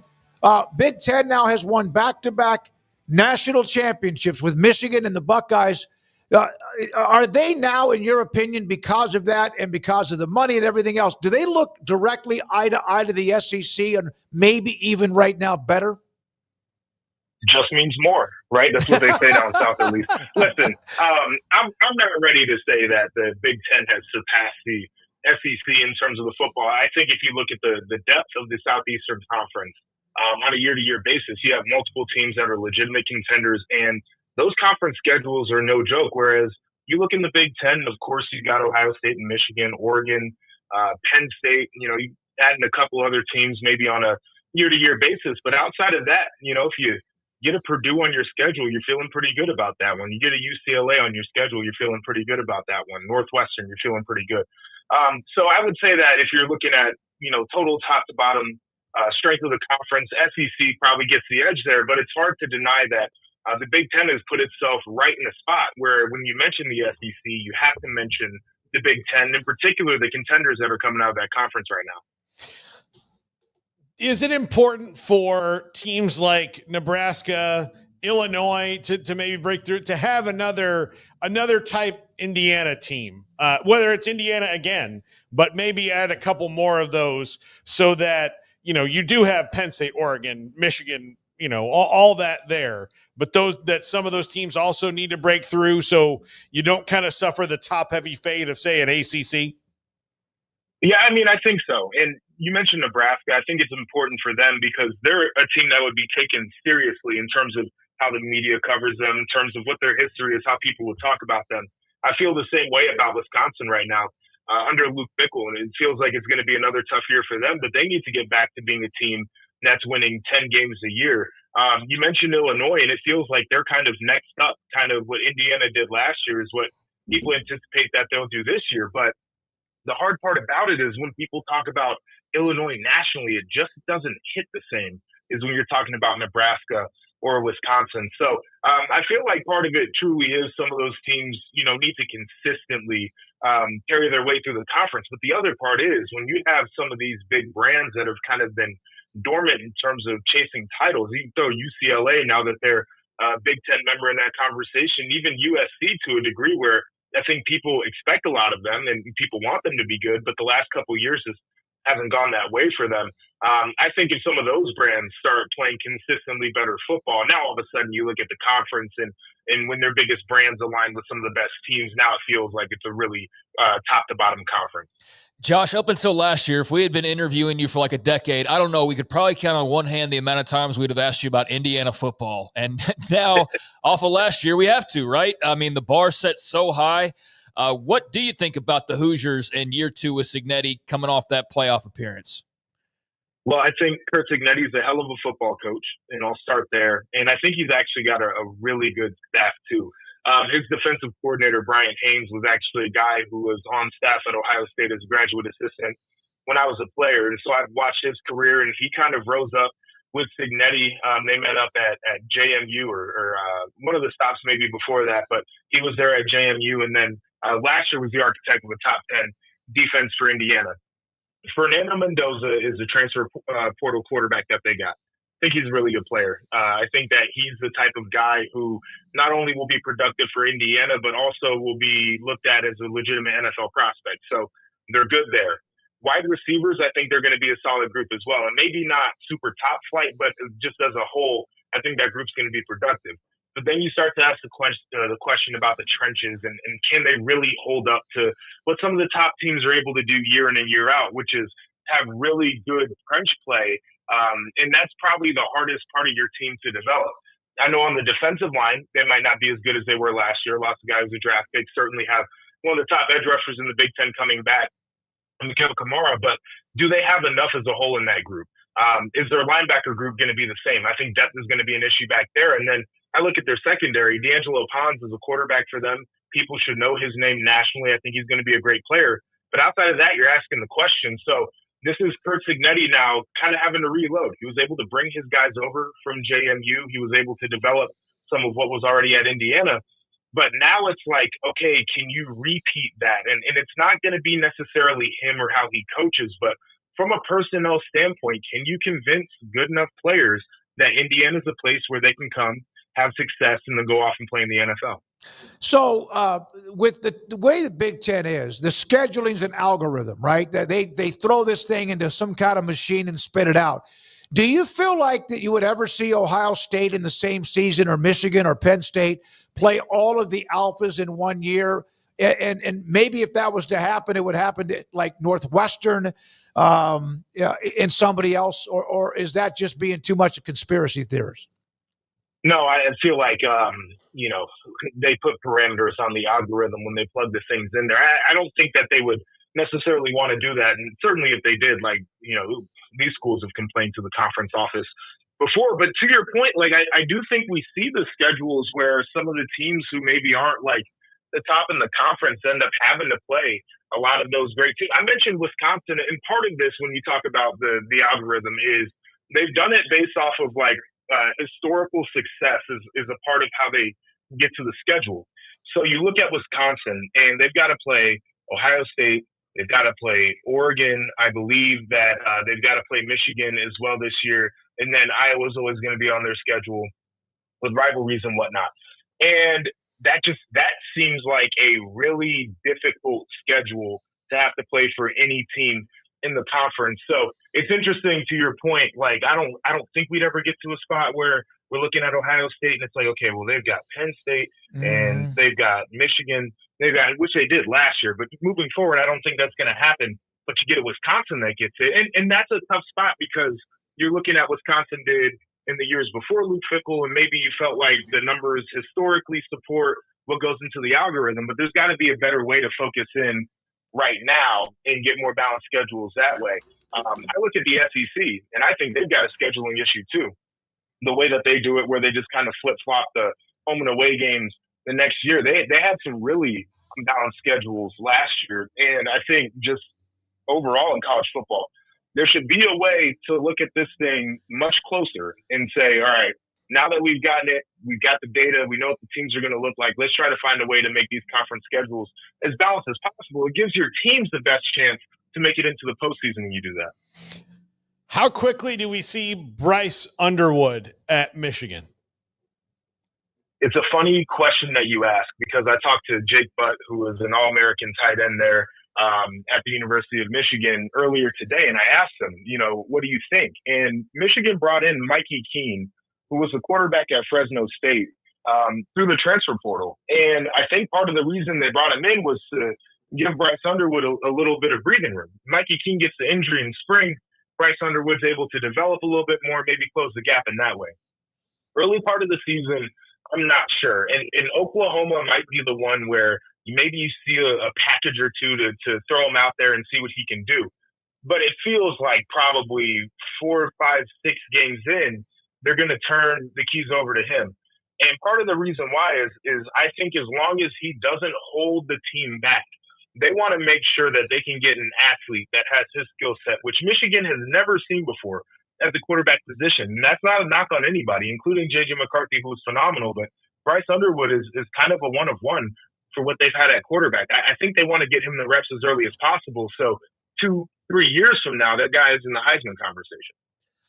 Joshua, you've seen Penn State get a lot of preseason hype in years past, but it just feels like off the heels of last year with what they have returning, especially that backfield, obviously, there's a lot of excitement. I mean, they're legit, obviously, but how good do you think Penn State is potentially, and what is the key to unlocking their maximum potential in your opinion? Well, there's a couple of things here. So there's the roster conversation, and their roster is in as good of a spot as it's been in a very long time. And they've kind of followed the mold from that standpoint of the last two national champions, where Michigan was very veteran when they won, and Ohio State last year had a lot of veteran players when they won it. So Penn State returns a quarterback, which a lot of teams in the Big Ten and nationally aren't returning a quarterback. They've got a two-headed monster running back. They've got a defensive line that is going to be stout. They've got a linebacker room that's going to be really good. People are in love with that secondary. The biggest question to me, roster-wise, is the wide receiver room. And I felt like Drew Aller, the quarterback, was not helped out in a lot of scenarios a year ago with who he was throwing the football to. Those guys just weren't difference makers. So if the wide receivers can play well, I think they've got as good of a shot as anybody to win the title this year. Then there's the James Franklin conversation. And I feel like we should have learned a lesson from what we've seen over the last 5 or so years in college football, with Kirby Smart couldn't beat Alabama, couldn't get over the hump, maybe was never going to win national title, and he did. Jim Harbaugh, couldn't beat Ohio State, he was going to die trying, and they couldn't win Big Ten titles, whatever the case was, made it to the playoffs 3 years in a row and won it a couple years ago. And then Ohio State, where Ryan Day, big games, he wins all the ones he's supposed to win, but he can't win the big game. Now he's got the Michigan issue, and then he ends up winning the title. And so maybe we're looking at James Franklin where, big game James, and this guy can't win the big game. I don't know. Maybe he's got the roster this year where it doesn't matter what we think the narratives are. So we're kind of in wait and see with that. But ultimately, the players dictate how good the team can be, and he's got the right players in the locker room right now. Joshua, on that team that won the first ever college football playoff that it went to 4 games, that was a team, the quarterbacks were all hurt. You guys got hot at the end. Cordell Jones was amazing despite the other injuries. Can you try to take us inside of that locker room of keep chopping wood? And in the end, you ended up winning the Big Ten, dominant the championship game, and won a title? Yeah, it's one of the more intriguing stories. You got to go back to week 2 of that season. Really, I'll explain this. So my freshman year was Urban's first year. We went 12-0, and then we went 12-0 in the regular season in 2013. So 24 straight games that we won. Then we lose 3 out of 4 games. The Big Ten championship, we lost to Clemson in the Orange Bowl. We win our road opener, our season opener on the road against Navy. And then we come home, we lose to Virginia Tech and got blown out. So that was 24 straight wins, and we lose 3 out of 4. And we just had to figure out how to become a better football team at that point. There was no conversation about, hey, we're still in it to win a title with a 4-team format or we can win our conference. It was just like, we have to be a better team. We have to be better individual football players. And so we just worked and we put our head down and we looked up, and by the end of the year, we were in position to play in a Big Ten championship game. Now, JT got hurt the week before that, Barrett, who had stepped in for Braxton Miller. And so we're going in there with a new quarterback. And we had no idea what the playoff committee was going to have to say about our performance or how much, whatever the case was. We just wanted to win the game. And I don't know if anybody else has ever won a conference championship game by 59 points, but that's what we did. And that was kind of the catalyst for it all. Then we were the 4th seed. We get Alabama, and that was kind of the moment we knew that if we wanted to be who we thought we could be at that point, we were going to have to knock off the dynasty, and we were going to have to beat the greatest coach in the game, in Nick Saban, which is what we did then. And then we played Oregon for the title, and by that point, we just knew that we were champions. Like, leading into that game, we knew that was a dub. And so our mentality shifted from, how can I just become a better football player today in practice, to we've put the work in, and we know now what we can be, and that's champions. And it was a long way to get there, but the most rewarding journeys usually take you on a little bit of a trip like that. And so always fun to reminisce. I'm still close with a lot of guys I played with on that team, but it's one of the great stories that I'll remember about sports, obviously, because I was part of it, but you start to think of the trials and tribulations and all of the unknown that comes along with it, and to be able to persevere out of that was awesome. 50-4, is that right? Do I have that right? Your record at Ohio, 50-4. 50-4. It's crazy to think about. Do you remember the 50, the national title, or do you remember the 4? Oh no, dude! I remember the 4. It's one of those. Every time it gets you, we only lost to one team, one conference opponent, and that was Michigan State. We lost to them twice. I mentioned the Orange Bowl that we played against Clemson and against Virginia Tech, but it's like Big Ten, nobody could touch us except for the Spartans. We went 500 against them, and this was the D'Antonio years where 2015 they made it to the college football playoff and they had Rose Bowls and everything. So it was kind of us as the top dogs in the Big Ten at that time. But the 4 stand out to me, none worse than when we played Michigan State in 15. The last game I ever played in the Horseshoe. We lost on the last second field goal. I wake up in a cold sweat once a week thinking about that football game. I bet you do. Is that the team that beat Baylor in the Cotton Bowl? Was that 15? No, 15 was that was the team that got blown out by Bama, I think, 38-0 in the semis. The year before that was the one that beat Baylor in that Cotton Bowl, the crazy Cotton Bowl thing. Anything else, Paul? Yes. Yeah. Which team do you think is going to have the roughest year this year? That is a good question. Are we talking Big Ten or nationally or what? I'll let you do both. Okay. So in the Big Ten, the one that is interesting to me is USC because I feel like they're all in. But if things start to get a little bit funky early on and maybe they go lose a couple of games, I think that is a team where the wheels could fall off, right? Like it could get very strange for them. The one, and bad year needs context around this, but the one that does intrigue me nationally is the University of Georgia because we have come to expect them to just win SEC championships and be in the national title picture year in and year out. And they've got a lot of change there where they've got a new quarterback that's coming in and their run game wasn't very good a year ago. And they had great players on defense, but also some lapses on that side of the football. And I'm curious to see if they end up rebounding and they're right back in the mix like they always are, or is this kind of like a step back 9-3 type of season for Georgia? Joshua, thank you very much for your time. The Big Ten Network, great to have you on the show. Enjoy as much of the summer as you can because football season is barreling down the tracks. Joshua, 50-4 as a player at Ohio State in Columbus. All right, when we come back, more to get to.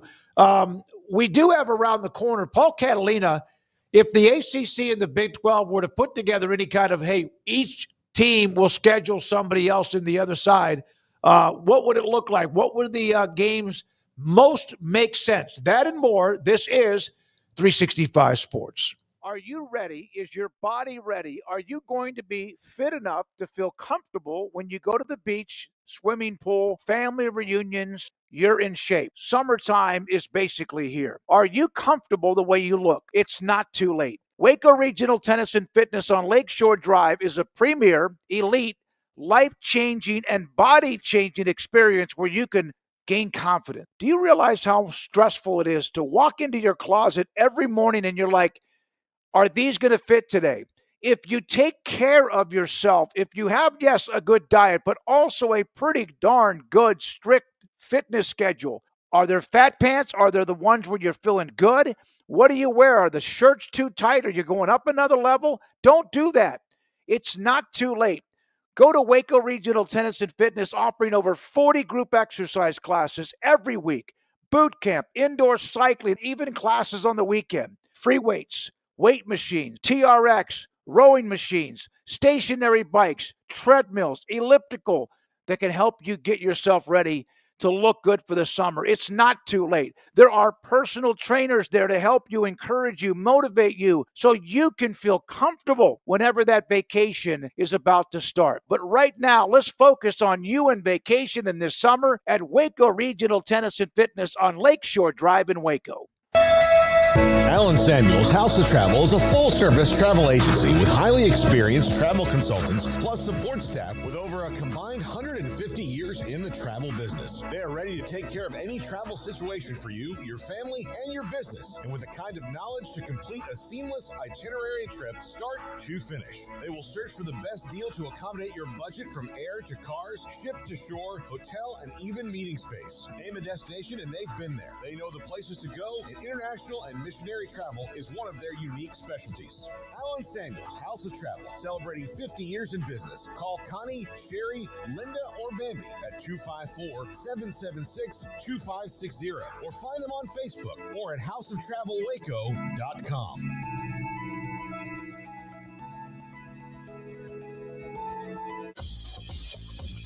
Baylor Scott & White Southwest Sports Medicine Orthopedics, the team physicians for Baylor Athletics, diagnosing and treating all sports-related injuries, including concussions. These specialists also provide orthopedic services for athletes and non-athletes alike, whether it's knee or shoulder pain, a wrist injury, orthopedic spine care, and even an arthritis and total joint clinic. Trust the doctors Baylor Athletics trust. Baylor Scott & White Southwest Sports Medicine Orthopedics wants to get you back in the game.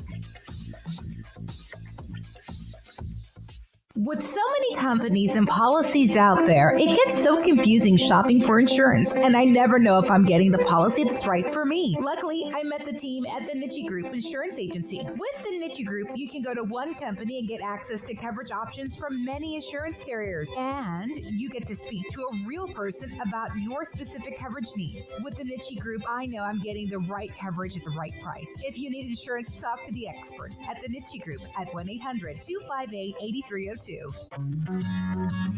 Established in 2007 and independently owned, Alliance Bank Central Texas is committed to helping families and businesses meet their financial goals. From their tellers to their board of directors, they know the importance of superior service and competitive products. Customers have confidence knowing that their financial needs are in good hands. It's your bank, Alliance Bank Central Texas, with 2 Waco locations, 4721 Bosque Boulevard and 191 Archway Drive on Highway 84, and at AllianceBankTexas.com. Member FDIC and Equal Housing Lender. Want to send a message to the show? Jump in the Rudy's Country Store and Barbecue chat room. 365 Sports on this Wednesday afternoon. Appreciate Joshua Perry for his time on the Big Ten. We do have an analyst. It looks like we're going to get somebody most likely next week, it looks like, too, as a part of the ACC network. We'll do that, too. In Bracket Cat, we will have 5 consecutive days, 5 consecutive guests, 5 consecutive days on just Kansas State. Well, he'll enjoy John Kurtz today. No, he will, absolutely. So, he and then he can watch it as much as he wants for the next over days. and over and over and loop it around. Yeah, absolutely. All right, a couple of things on what is our favorite topic, the House and NCAA settlement, NIL, and everything else in between. Mark Edelman put this out there. You can call this new position. Now, this is in response to the House settlement and having some sort of structure like a new CEO to run it. You can call this new position whatever you want, but if a collection of colleges that have market power grant a single person authority to make collective decisions on their behalf, absent collective bargaining, their title should be CAV, Chief Antitrust Violator. I don't think that there is going to be a win in the way that they're doing this. Mark Edelman's been very vocal about how he feels about this, and I pretty much agree. You brought up collective bargaining 1,000 times. I'll keep saying it until it gets through. Look, it's the easiest way to do it, but it's the hardest thing to admit. But that's sometimes the what you have to do. But we'll see. I mean, keep trying to go around laws or get Congress to help you or whatever. It's not that easy. It's way easier to just say, hey, we've got to figure out something new and unique that's different about this and maybe back off some long-held views. But again, you're not dealing with people who are all living in the now. Some of them are, some of them aren't. And this feels like the last-ditch effort to pull things backwards. All right. Then there is this one from Dr. Eric Kramer. I love this one. The Night Commission, remember, they had a meeting this week. And in fact, Jay Bill has brought up the fact you've had the Night Commission, whatever other commission, and now the possibility, if they ever do have a presidential committee or a commission. The salary pool for Ohio State's football coaching staff is larger than the Cleveland Browns and Cincinnati Bengals combined. College sports does not have a revenue issue. They have a spending issue. Well, when you decide also in college football that you need 50 coaches or whatever they have all across the board. Now, look, I know they have gigantic, but yeah, I mean, the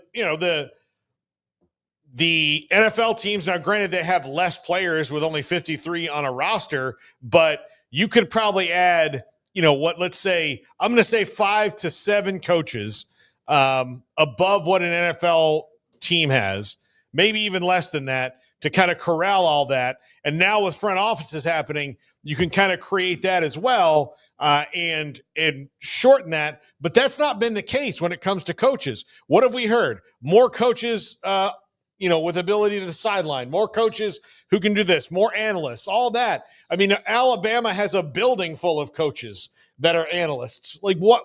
Why do you need all that? Why do you need all that? You don't. Like, I know that gives you some sort of perceived edge, but, there'd be a different kind of way to do it. So I don't know. I mean, I don't think that this is necessarily the best argument. It's, Ohio State football. Are you saying they don't bring in the money to have all these coaches? I think that they do. Yeah. If they didn't, they wouldn't have all these coaches. So I can understand that it looks a little bit ridiculous that they have smaller staffs in the NFL, but it's not the same game.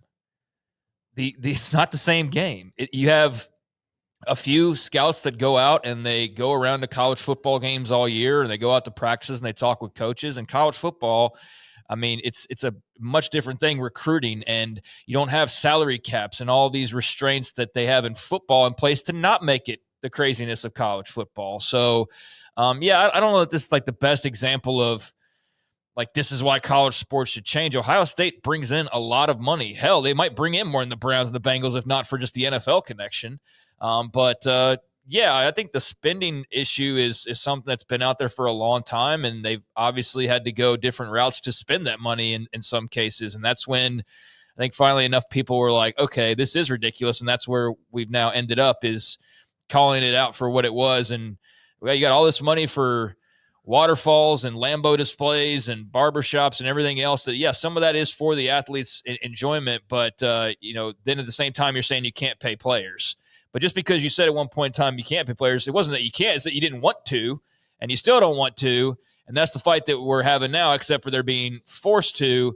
And so, I don't know. I think it's right, but it's not like the big total whole picture either. No, but like if you do have, a bunch of, like, human beings cost the most money, so if you have this big staff, I think the biggest staff should be the training staff, because those people work like crazy. But especially the athletic trainers that are, taping ankles and stuff like that, and treating the injured players. But they've got, there's too many analysts, too many coaches. There's too many of that.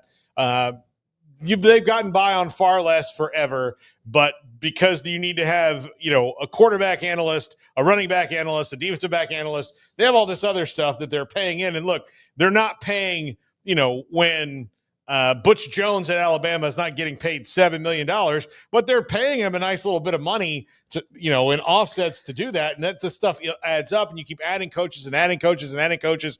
I do think that there's a spending problem when it comes to coaches, and there's a volume problem.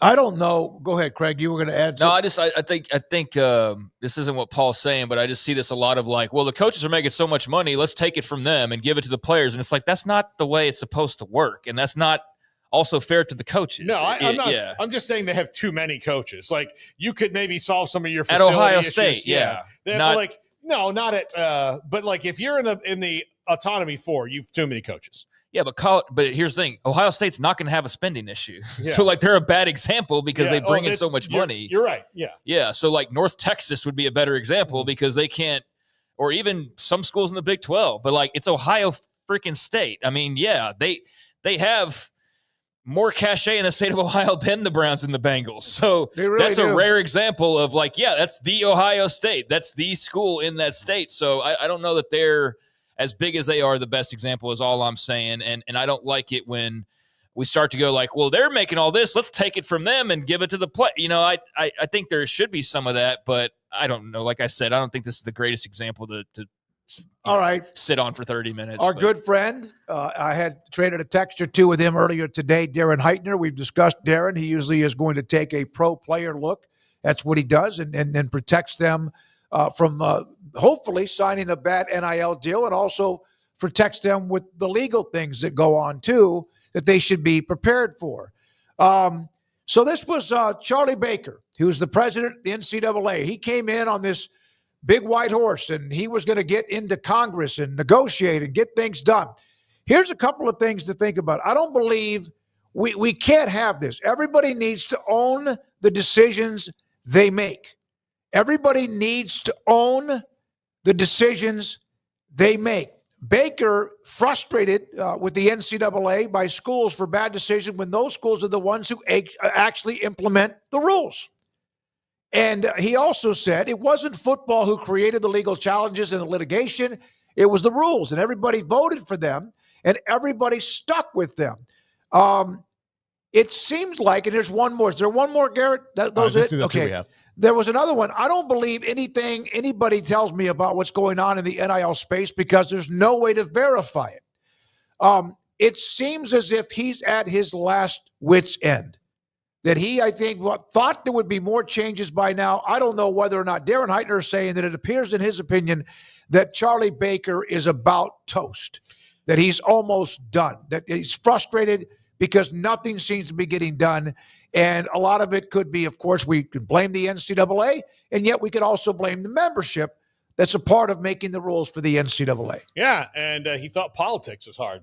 You know, I mean, he left that life and they thought he could do this. This is a different animal, clearly of what it is. But yeah, I'm sure he's about cooked with it. And it's really, it's all silly, like to the point that they are, but you're dealing, the problem is that, you know, in politics, I guess maybe for someone like Charlie Baker, I mean, while you do have to kind of run around and herd cats a little bit to get things done, there are at least there's really only two sides to the issue ultimately, because we have, you know, just kind of bifurcated the party system here, and that's what we've got.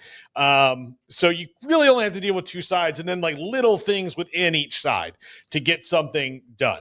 As where when you are dealing with college athletics, there are more than two sides. You're not talking about a two-party system where if you can get the party leadership over here to do something for you and the party leadership over here to do something for you, and then you get it together and go, okay, well, this is what we're going to do. You have, a million different viewpoints that all want to be serviced equally. Here's what Heitner said. Baker's tone suggests helplessness against these rules that, quote, everybody supported. It shows little confidence in the rules, while attempting to create, in his opinion, this is Darren Heitner's opinion, distance between leadership and the consequences of their decisions. I mean, I don't feel too bad for him. I'm sure he's very well compensated, and you had to know what you were signing up for.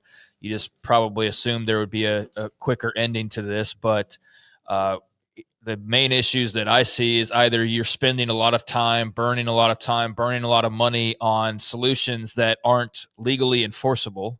So what's the freaking point of all of that meeting and money spending and coming to an agreement on stuff that you go like, well, this should work, although it hinges on like this paperclip holding up in tornado miles per hour wind gust. And it's like, that's, you know, this paperclip holds the laundry on the line in the middle of an F5. Like, so long as that happens, we should be good. Well, that's not going to happen. Much like, you know, when you come to these agreements, like the House settlement, there's 1,000 things that are going to be sued into oblivion again.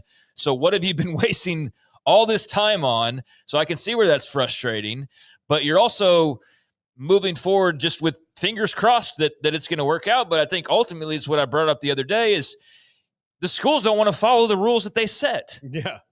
So, yeah, on the one side, you got politicians that are like, okay, well, politically and legally, this isn't going to work. So I don't know what you guys are hoping for outside of our intervention. Let's say you even get that, but then, okay, that works. Well, hey, schools, here's these rules that we've all agreed to and that you all have agreed to, and that this is, I think, why we're here. And the first thing that happens is Tennessee says, oh, we're going to sue you the moment you try to enforce punishment on us. Well, didn't we all just agree that? And then yesterday, the story, like, hey, we're going to make you sign a document so that you can't sue if something were to happen, right? Did anybody think that was a good idea? No, they don't want to do that, and I understand why. But, yeah, you have schools that don't want to follow the rules because then they don't have these potential advantages. So you're just running in circles, and it gets – I mean, I'm tired of talking about Charlie Baker. I can only imagine how tired he is of talking about the things that he has to talk about. But, again, he's probably well compensated. He knew what he was signing up for. I didn't know when I signed up for talking about college football, which I will love to do for the rest of my life, but I didn't know that it was going to involve so much of this legal stuff like it has for the last 2 years. But it was a long time coming, and it's come to a head, and now people are running around like chickens with their heads cut off, and it's been frustrating and still entertaining in some ways, and it's just an endless loop, it feels like. So, until the schools actually want to follow their own rules, then, that's one step. That you can't get that down, then, yeah, I don't bank on the government saving your hide in this situation. Charlie Baker's Mark Emmert's salary was nearly $3 million a year. Charlie Baker. Well, yeah, I would do this for $3 million. Yeah. Here's another note. Kim Coulter brought this up on the staff. With Ohio State's got more or whatever than Cleveland, the Browns, and the Bengals. And Kim made this point. Look at the size of the rosters in college football. I actually made that. Well, I made that point.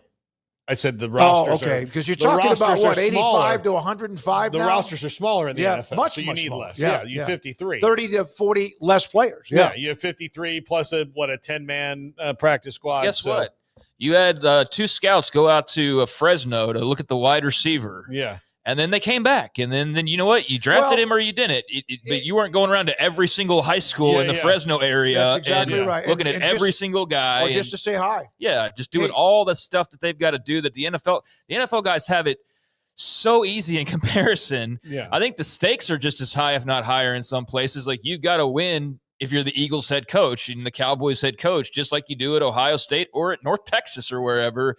So that's all the same. But I do think in the off the field stuff, like, there's not even a comparison of what I would rather be doing. No, absolutely not. Well, I do think that as they get closer to the NFL, a staffing efficiency like the NFL, needs to be. And look, the numbers have to match each other. It has to be done to scale. You can't just say, well, the Browns have 27 coaches, so you need to have 27 coaches. There is no number you have to have in the NFL.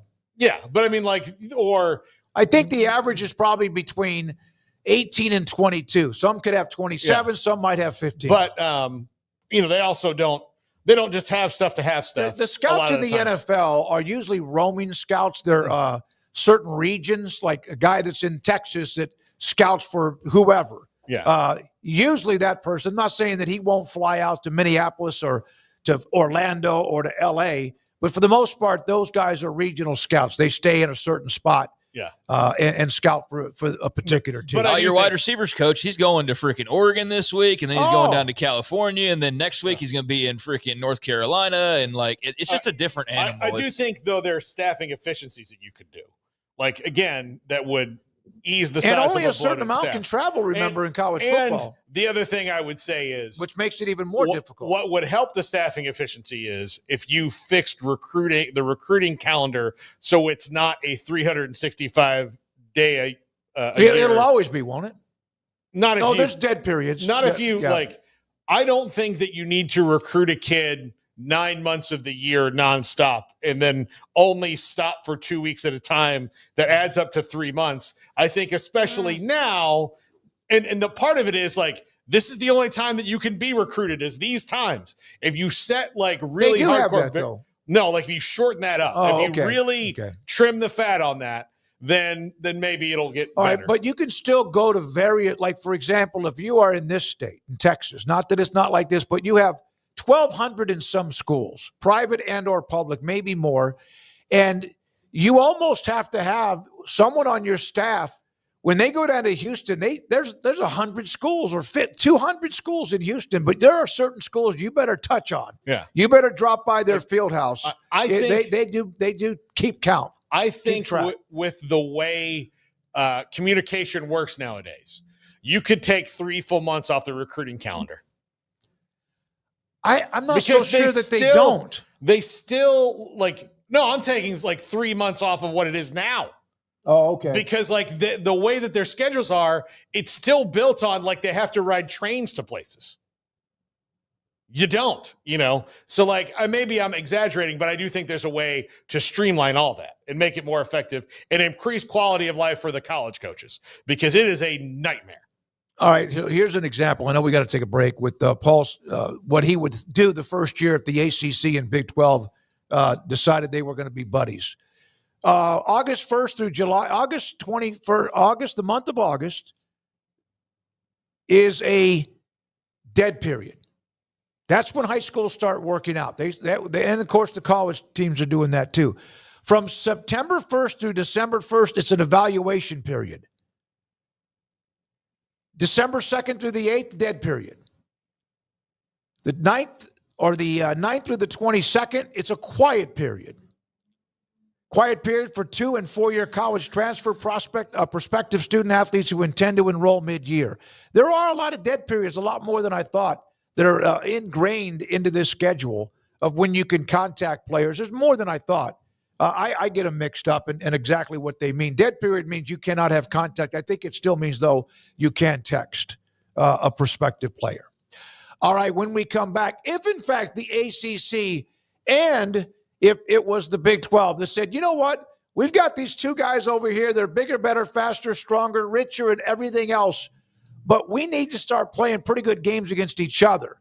Do they have room on their schedule? And if they did, what would make sense with games between a conference with 16 teams and one that has how many? The ACC, Paul? 17 teams. So there's an unfortunate straggler off the list. So let's see what those games, the one that would make the most sense, what would they look like? Who would they be? That is next, and this is 365 Sports. Alan Samuels, Dodge Chrysler Jeep Ram Fiat, Ted Teague, General Manager and also CEO. David Gray, General Overall Sales Manager. Right now they have all sorts of goodies on the lot. 2024 Jeep Grand Wagoneer L.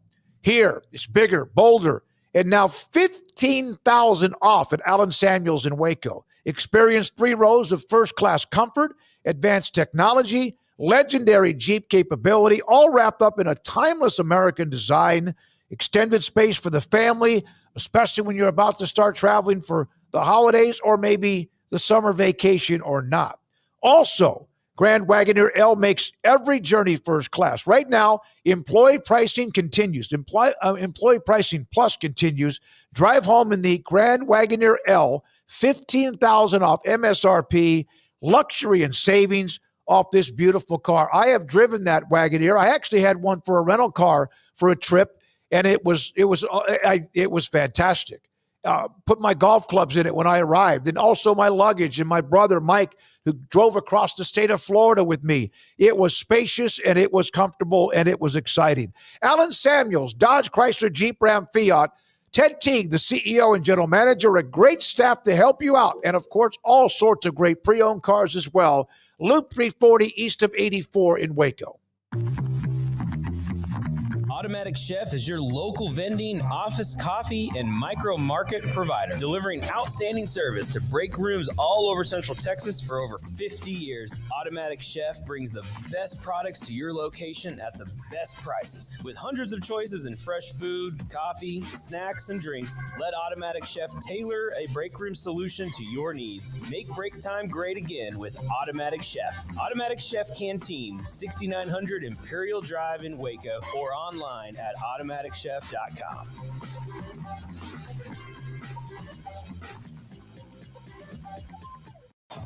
Baylor alumni are more than 160,000 strong. When we all join hands to support our university, we don't just move the needle, we move mountains. Working together, we create life-changing opportunities for students on the field, in the classroom, in the laboratory, and in life for generations to come. So get connected. Get involved. Learn how at Baylor.edu/alumni. There are 26 letters in the alphabet, over 600,000 words in the dictionary, and just 3 of them said together can change everything. Let's order pizza. Those 3 words lead to dough made from scratch and 3 fresh signature cheeses that blanket golden crust in a heavenly melt on Marco's Pizza that'll blow your mind. So visit marcos.com to order and stop by Marco's Pizza in Belmead, China Spring, Woodway, and in Robinson. Marco's. Pizza lovers get it.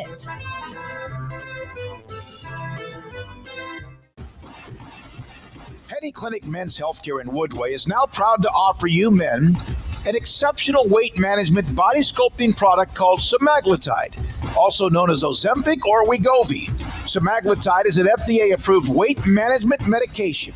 Once-a-week injections of this powerful medication offers an average body fat weight loss of 20% within the first year of treatment. In addition to body sculpting, semaglutide also normalizes blood sugars and has the clinical research proof of reducing blood pressure, cholesterol, stroke, and heart attack risk. If you're like most men and you have stubborn fat that will just not respond to typical diets and exercise, then help is finally here. Semaglutide, affordable, highly effective. Google search Penny Clinic Waco and reach out to the Penny Clinic team today for a free consultation with Dr. Petty to see if semaglutide is right for you. Go to pennycliniclowt.com.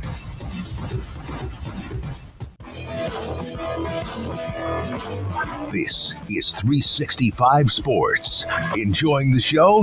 Hit the like button and subscribe. 365 Sports. I'm gonna do something I shouldn't do, Paul. I'm going to jump in to the chat room here in a minute. Why? Just to see how they're doing. I love the chat room. You know, we have a relationship. Yeah, I think you love it too much and I hate it too much. I don't hate it. I just, I've tried to become indifferent about the things that they say. No, I've kind of done that. I appreciate several of them greatly. I've done that too. I mean, there are some that are just annoying as hell. But I still love them because they're spending time with us. Yeah, that's all well and good.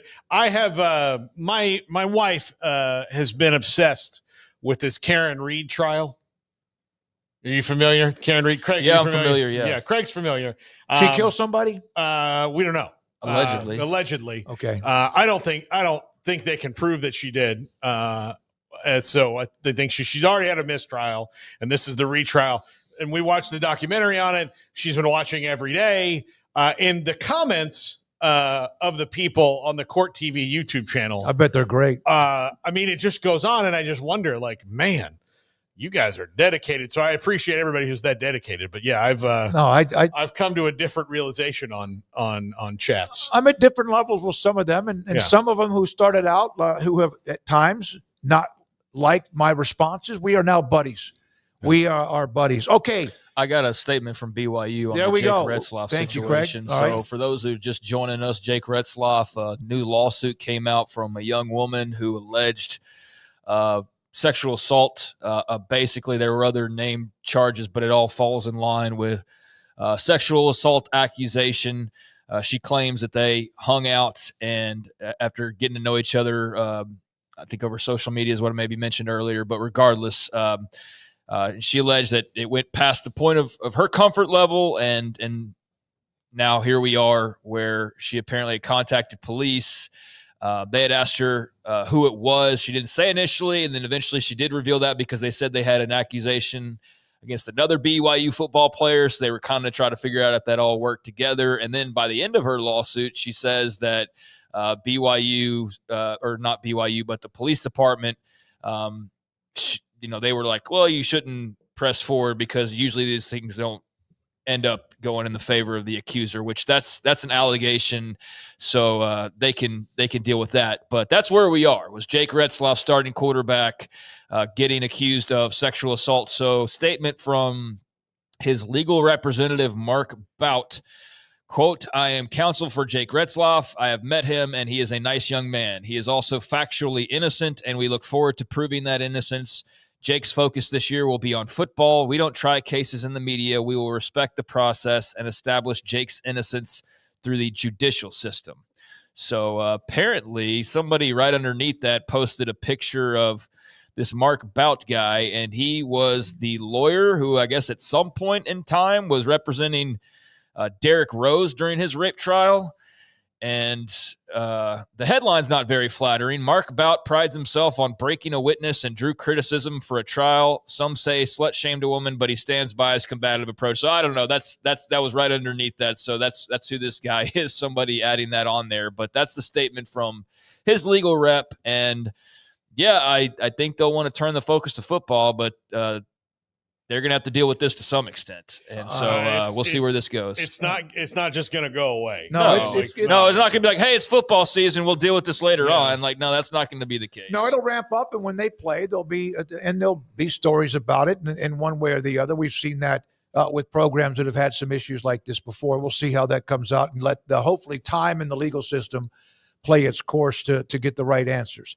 Oklahoma State Baylor, by the way, that game is scoreless early on, and I think that Oklahoma State just went deep, and they did, to take a lead on a home run. All right, Paul. Playing in front of we have dozens. Yeah, literally dozens. John Kurtz will join us in the 5 o'clock hour. They're comfortable, though. They're in a pretty sweet stadium, and I don't know how much moving to Arizona will bring in further dozens or hundreds, but they'll be sitting out in the heat. So that was one of the points of contention when that was announced. But I also understand spreading the love and going west and it'll look not more just full. It'll look more full. Than in a Major League Baseball stadium. Yeah, for sure. All right, Paul came up with the possibility if the ACC and Big 12 were to ever decide to hug each other and try to play another game that could lead to something. So he came up with the ones he thought would make the most sense. This was hard to do because a lot of them don't. But, Paul, I don't know if we're going to be able to explain all 16 games, but let's go through it. I can do it. Don't worry. All right. Arizona versus Cal. Pretty simple. Let's get some Pac fans watching ACC and Big 12, some people who lament the loss of the old Pac-12 and want to see an old Pac-12 battle. We get that one right off the top there. Second matchup, Arizona State versus FSU. I know why this one. Why? Because they have beautiful people on campus. They're the same. They're the same school. They're literally the same school in just different places. All right, they have beautiful people on campus. I mean, it's more than that, but it's just the same. I love Arizona State. Look, I like this Baylor versus Duke. Both schools. This is kind of there's a basketball matchup, but also teams that are now pushing their chips to the middle of the table on football a little bit more. So I like that one. They played a few years ago. Yeah, that's boring. And I do think that this is one of those that, unfortunately, for both sides, are probably going boring. That's the way that it is, and that's probably they're two private schools.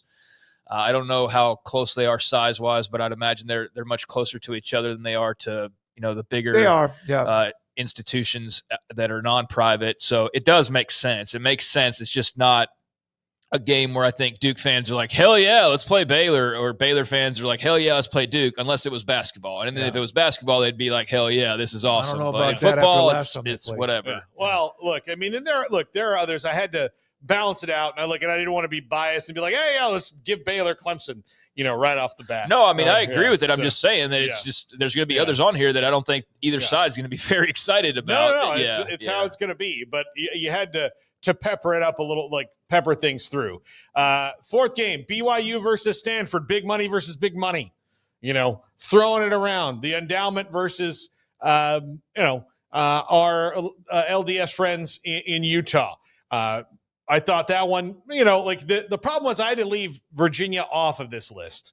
And at least for this year, there's always going to be an ACC team, if they signed a 4-year, contract on this, that would get dropped because there's one more ACC team than there is Big 12 teams. So then I said, you know what, old Big East matchup, let's get Cincy and Louisville together. Okay. I think the fans of both those schools would be happy for that one.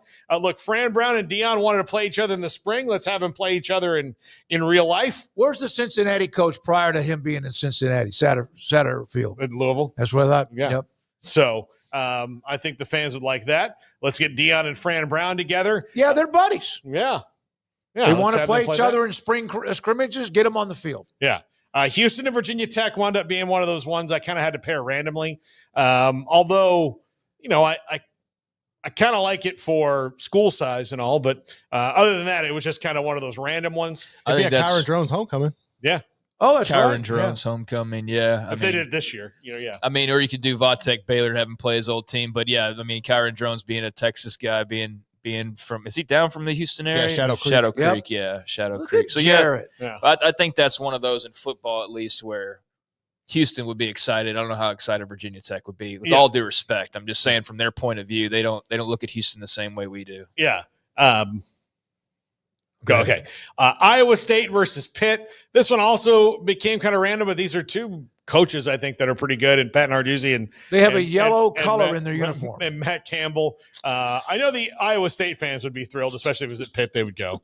I think this is the first miss. Miss, you do? West Virginia Pitt, baby. No. They're gonna they play that game anyway. Okay, they play that game anyway. I was waiting. They're gonna play that and then play another ACC game. Okay. Yeah, okay. I mean, yes, I know. I had to do this. I'm. Okay, if you look down the list, I put TCU and SMU together because we have to do that because TCU won't play that game anymore. So I made that happen. Although, yes, I would. You could switch it, up and do West Virginia Pitt, but I have a different thing for the good people of West Virginia. Didn't Iowa State just beat Miami in the bowl game? Yeah, last December, right? They did. Yeah. Beat so up Cam they just Ward. played each other. But yeah, they that's beat half the team because Cam played a half. Yeah, I mean, that's one of those things when you do something like this, you almost got to put in parameters of do they play or do they not play already? Because you do have the iron skillet on here, but I get it. They're not technically playing anymore. Yeah. Whereas, but yeah, I mean, if you're doing the true blue though, West Virginia Pitt's got to be the game. Yeah, absolutely. Yeah. So that's why I did that. This is another one that was really hard to match, but Kansas and Wake Forest, it just kind of. Danny Manning against Tim Duncan. Yeah. I mean, it just was it just is. I know I've gone down a couple of the years and given these teams better, opponents to be happy for. I mean, they can't all be winners. I really like the K-State versus Georgia Tech one. That's two pretty cool coaches going against each other in Chris Kleiman and Brent Key. So that's why I picked that. Oklahoma State versus Clemson. I call it the eye roll bowl. Because every time their coaches talk, I'm just like, oh God. But still, it's two guys, and who knows them. But I thought that would be, talking about bigger, names inside the conferences. I think that would be kind of interesting one. Making the iron skillet play because that's the only way I think it's going to happen. Because again, TCU apparently doesn't want to do it now. Tech, I gave North Carolina to. I thought that would be a cool one. Do you hear what Mac Brown said about North Carolina now? No. With Belichick? Lowered the academic standards. He said that one, they are of course piling money into the NIL, et cetera, but they also he says lowered the academic standards so they could recruit players that when he was at North Carolina, they're not able to recruit. Yeah. Well, he sounded salty when all that came to pass, and then to see him get replaced. I mean, although there was plenty of talk about him in the hot seat and all that for a little while, I think to see the new guy, the new girl, I guess in that case both. Good old Jordan there, huh? That's got to be a bit annoying, but then to see people go further in with NIL and then to, possibly, if that's true, lower the academic standards to help guys get into school, then I'd be pissed off too. You mean failed Hard Knocks producer Jordan Hudson? Yeah, that's an off the radar topic tomorrow, I think. Right, Greg? I, for one, don't believe it because North Carolina would never do anything shady academically. Wow. Yeah. They played that thing well, didn't they? Can you imagine being the NFL? By God, kill SFA. Let me ask you, can you imagine being the NFL and then getting a request from North Carolina that, hey, if you're going to do Hard Knocks, Bill Belichick's girlfriend has to be a producer, get a producer credit. And they'd be like, no, she doesn't. No. But, okay, UCF and BC, this one. A battle of letters. Just kind of happened. Abbreviations. It just kind of happened. I debated Virginia in here or Boston College. I prefer Boston College, I guess. I don't know. So I put Boston College in there for the Knights. They have some better ones on down the line that I made, year two. I'm going to throw this out a couple times, maybe over the summer. Utah and NC State, another one that just kind of happened. But still not bad if Dave Doran gets that team turned around. And then the one that kind of spurred this on to me was West Virginia versus Miami, because that's an old Big East rivalry. And I would just love to see that one played again. I mean, it was they hated each other's guts back in the day. I'm sure the old guard fans still probably do hate each other's guts, but it's been a very long time since they've played anything with stakes. All right, so a couple of notes. This is from Bracket Cat, who's pretty involved as always in the chat room. Don't BYU and Stanford actually play this year? Oh, do they? I didn't even look. I don't just throw it out there. Also, somebody said construction work. I'm not sure what he meant, but why Virginia Tech? If you had KU should play Syracuse. I know the Dion connection because of the 2009 national championship game in basketball. Well, that one is I have that on year 3. You've done.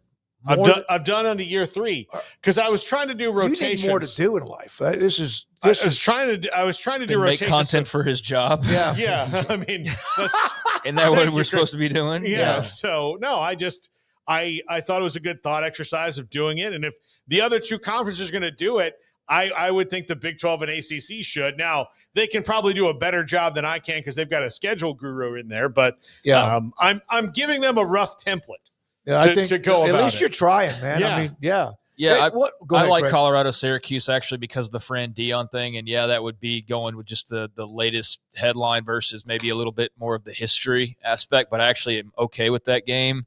I like that game. The West Virginia game that I mentioned earlier that should be against Pitt. I mean, if it's not going to be Pitt, then Miami is a great choice.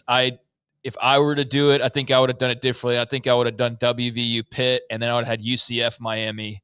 So you have the Florida battle there for the Knights potentially. Just because I think of these in like terms of regional, what would be more of like at least there's some people living next to each other that maybe like add some spice to it. Well, that was the other thing I thought about. UCF has just recently played Miami as well. Now I'm sure Miami would much rather play West Virginia, and relive some Big East memories than lowly UCF in their eyes, but I think that would be a fun battle. They've only played twice, UCF and Miami, and they haven't played in over 10 years. It's been a really long time. Oh, it's Florida they played. Never mind. Yeah, that's why they played Florida. Yeah. So, that one, and look, it's on the horizon. So is there a reason why UCF and Miami? I know that if you're Miami, why you play Florida a lot, you play FSU obviously. Is that about the time that UCF started to be pretty good, and all of a sudden that Miami series stopped? Why would you? Well, they only played them twice. Played them twice ever. So before it was, what good is it going to do to play for us to play them? Isn't that what? Let's be honest. Is that what TCU thinks about SMU? Well, now it's too much of a risk. That's what it is. Like if 10 years ago they played them, and then they're like, they're getting good now. Let's just put them on the. On the back burner, for a little bit. Yeah, so. I think the Battle of Florida, like I said, Miami would probably much rather play West Virginia, but there'd be enough cool crossover there. Now, if I were to do that, and I mean, your list is cool. I'm just looking at like maybe what I would tweak. So that would have freed up. Miami would play UCF. So who would that have freed up? That would have freed up Iowa State and Boston College. So Iowa State and BC would maybe potentially be the fallout from switching a couple things around, which.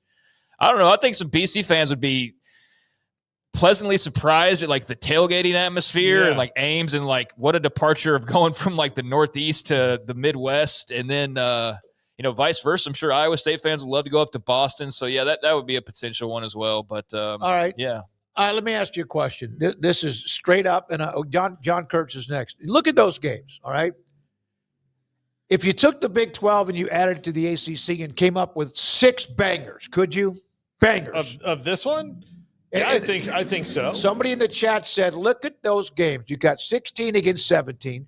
Come up with literal bangers. And this is where the ACC and the Big 12 have work to do. Yeah. No, that's true. Because of the fact that, yes, the ACC has more what you consider either a blue blood or right on the edge if they should be. Here's the problem, too, is that blue bloods get the benefit of the doubt every year, no matter how down they've been, Absolutely. whereas Oklahoma State has one down year, and all of a sudden it's like, Yep. Oklahoma State's crap. And it's like, well, if you'd have done that game 2 years ago, Oklahoma State and Clemson, that'd be a hell of a football game. And Oklahoma State probably wins. But, and then after last year, though, you're like, oh, we got to play Oklahoma. Dude, Oklahoma State's legit, but I think there's that bias there, whereas in some other leagues, you're just who you are and who you've been for 100 years, no matter what you've actually done. And that's the big difference. That's true. That's true. Yeah, so, Absolutely. Yeah, I mean, there's not, again, the point of this is like, you say, where are the bangers on the list? You have to create it. You have to create it. Well, that's why I think the only way to do that is to have stakes in it. And so how can you make stakes out of nothing? That's why I think regionality is important. Yeah. Because you at least have some people that live close by or know people that went to that school, so that there's at least a natural flame to kind of maybe pour some gasoline on. But otherwise, you got two complete, I mean, in the case of the Big 12, they're all over the country. In the ACC, I mean, it's basically the Atlantic coast, right, for the most part. So, there's not a lot of just naturally built-in rivalry. I mean, it'd be a hell of a basketball slate that you could put together. That's where the bangers would be in basketball. But I don't know. I think you could flip some games around here. The Big 12 doesn't have somebody that's at the level of like about 3 of these ACC teams who are those teams that get the benefit no matter how bad they might have been for like 5 years. It's still a brand name. Or 20 years. Or 20 years, I mean, again, Miami, first time in 23 years they've done anything last year of note. Okay. Thank you, Paul. Good stuff. It creating content and also the opportunities that those two conferences could come up with a better, one more maybe good win or even a really good win if they were to have that happen. When we come back, John Kurtz, speaking of the ACC, Notre Dame, they will always have the ACC's back, right? Because they're basically all but a part of it, except in football. Do they also have the back of the Big 12? That and more. This is 365 Sports. Ideal MRI in the Central Texas marketplace, where they have a state-of-the-art imaging machine where you can get a doctor has to refer you to have the MRI, and they will. Let's say that your knee is wrecked or something's wrong. It's something weird. Or like me, you've had issues in your lower back or up in the cervical part of your spine. Or maybe it's your shoulder. They will set up the appointment by contacting Ideal MRI for you. And if they say, hey, we're going to get an MRI, you then say, I want to go to Ideal MRI because, one, the imaging machine is fantastic and it's $497 or less. And the average is $1,100, depending on what part of the country. It could be much higher than that. So if you need something looked at, a muscle or a ligament that's torn, shredded, or in between, or maybe it's fine and you get that evidence and then you have a different diagnosis or maybe a different way of making yourself feel better. IdealMRI.com in the Central Texas marketplace on the southern part of Waco off I-35. In our logo and advertising, we say we are people that you can count on. What does that mean? It starts with providing a quality vehicle and quality service at a fair price. But it also means we do what we say we will do, and we treat people fairly with respect. It starts by hiring great people, good local folks who work hard with a caring attitude. Our employees are the real reason we are people that you can count on. Put us to the test and see for yourself that at Richard Carr Motors, we are people you can count on. Parenting is full of surprises. You never know what to expect. So after our son was born, I called my Texas Farm Bureau insurance agent to set up a life insurance policy in case something happened to me. Sawyer is now 2. And we'll soon have a sister. There's no one else I would trust with protecting my family. Stop by and see our agents at one of our 3 McLennan County locations. Coverage and discounts are subject to qualifications and policy terms and may vary by situation. Developed by Startup Waco, a nonprofit organization, GXG is a program designed to support the entrepreneurial development of Baylor University student athletes through NIL activations. The program helps student athletes maximize their platforms and offers a comprehensive support system for them to create and grow new businesses that not only benefit themselves, but also uplift the local economy. Fans who wish to support student athletes can donate to GXG via the GXG NIL Fund. Fund, BaylorBears.com/GXG. Contributions to support NIL activations through GXG can be made at BaylorBears.com/GXG. For more information, follow at GXG_GreenXGold on social media and visit the official website www.gxg.startupwaco.com. GXG, empowering student-athlete entrepreneurship and uplifting the local economy through NIL activations. Riverbend Liquor and Wine now has 2 locations to serve you. The original on Lakeshore Drive in North 19th Street and the brand new spot in downtown Waco at 600 Franklin Avenue. If you're looking for the best in craft beers or local Texas bourbons, then the original is the place to be. And for the latest trends and online phenomenons, head downtown to the Franklin location. Either way, you're going to get the same great variety, customer service, and speedy experience. Check out both locations on their Facebook and Instagram pages, Riverbend Liquor and Wine, Lakeshore Drive in North 19th Street, and now downtown on Franklin Avenue.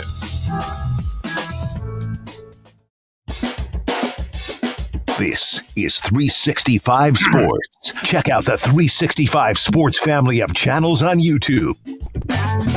365 Sports this Thursday afternoon, as we are into the early part of the 5 o'clock hour. We will have Paul's top 5 and the poll results a little bit later on. There he is, John Kurtz, Kansas City Sports Network. John, we appreciate your time. Your last newsletter looking at the possibility. Are you suggesting that Notre Dame is now in the corner of both the ACC and maybe the Big 12?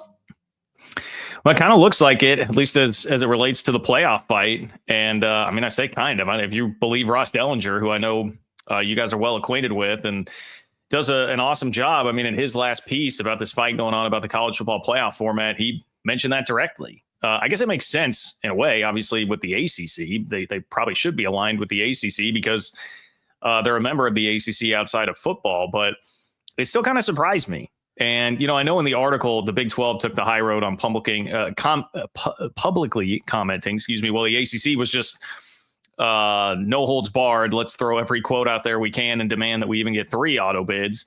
It was just really intriguing to me that it got mentioned in there like, hey, and it was behind closed doors, right? Notre Dame's not doing this out publicly, but that behind closed doors, Notre Dame's new athletic director has been speaking out against this format that grants 4 automatic bids to both the Big Ten and the SEC, because Notre Dame, I mean, that's pretty powerful. Again, as I said in the newsletter, like, does it actually change anything? Like, no. I mean, if the Big Ten and the SEC want to do this, if they truly want to do this, like, nothing is really going to stop them, I suppose, short of Congress or the president, which is now in some ways on the table. But they'll do it.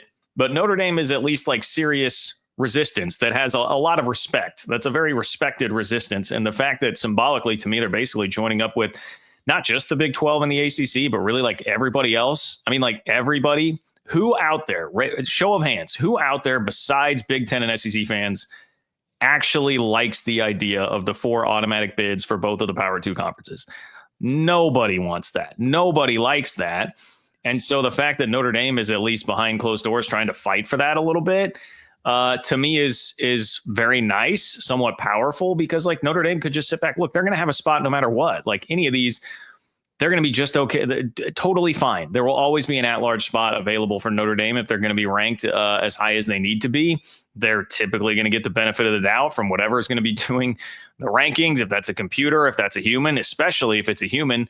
Like, they're fine. They don't really need to do any of this. So the fact that they are in a fight that many people have just assumed would be a loss from the get-go with the Big Ten and the SEC does say something to me.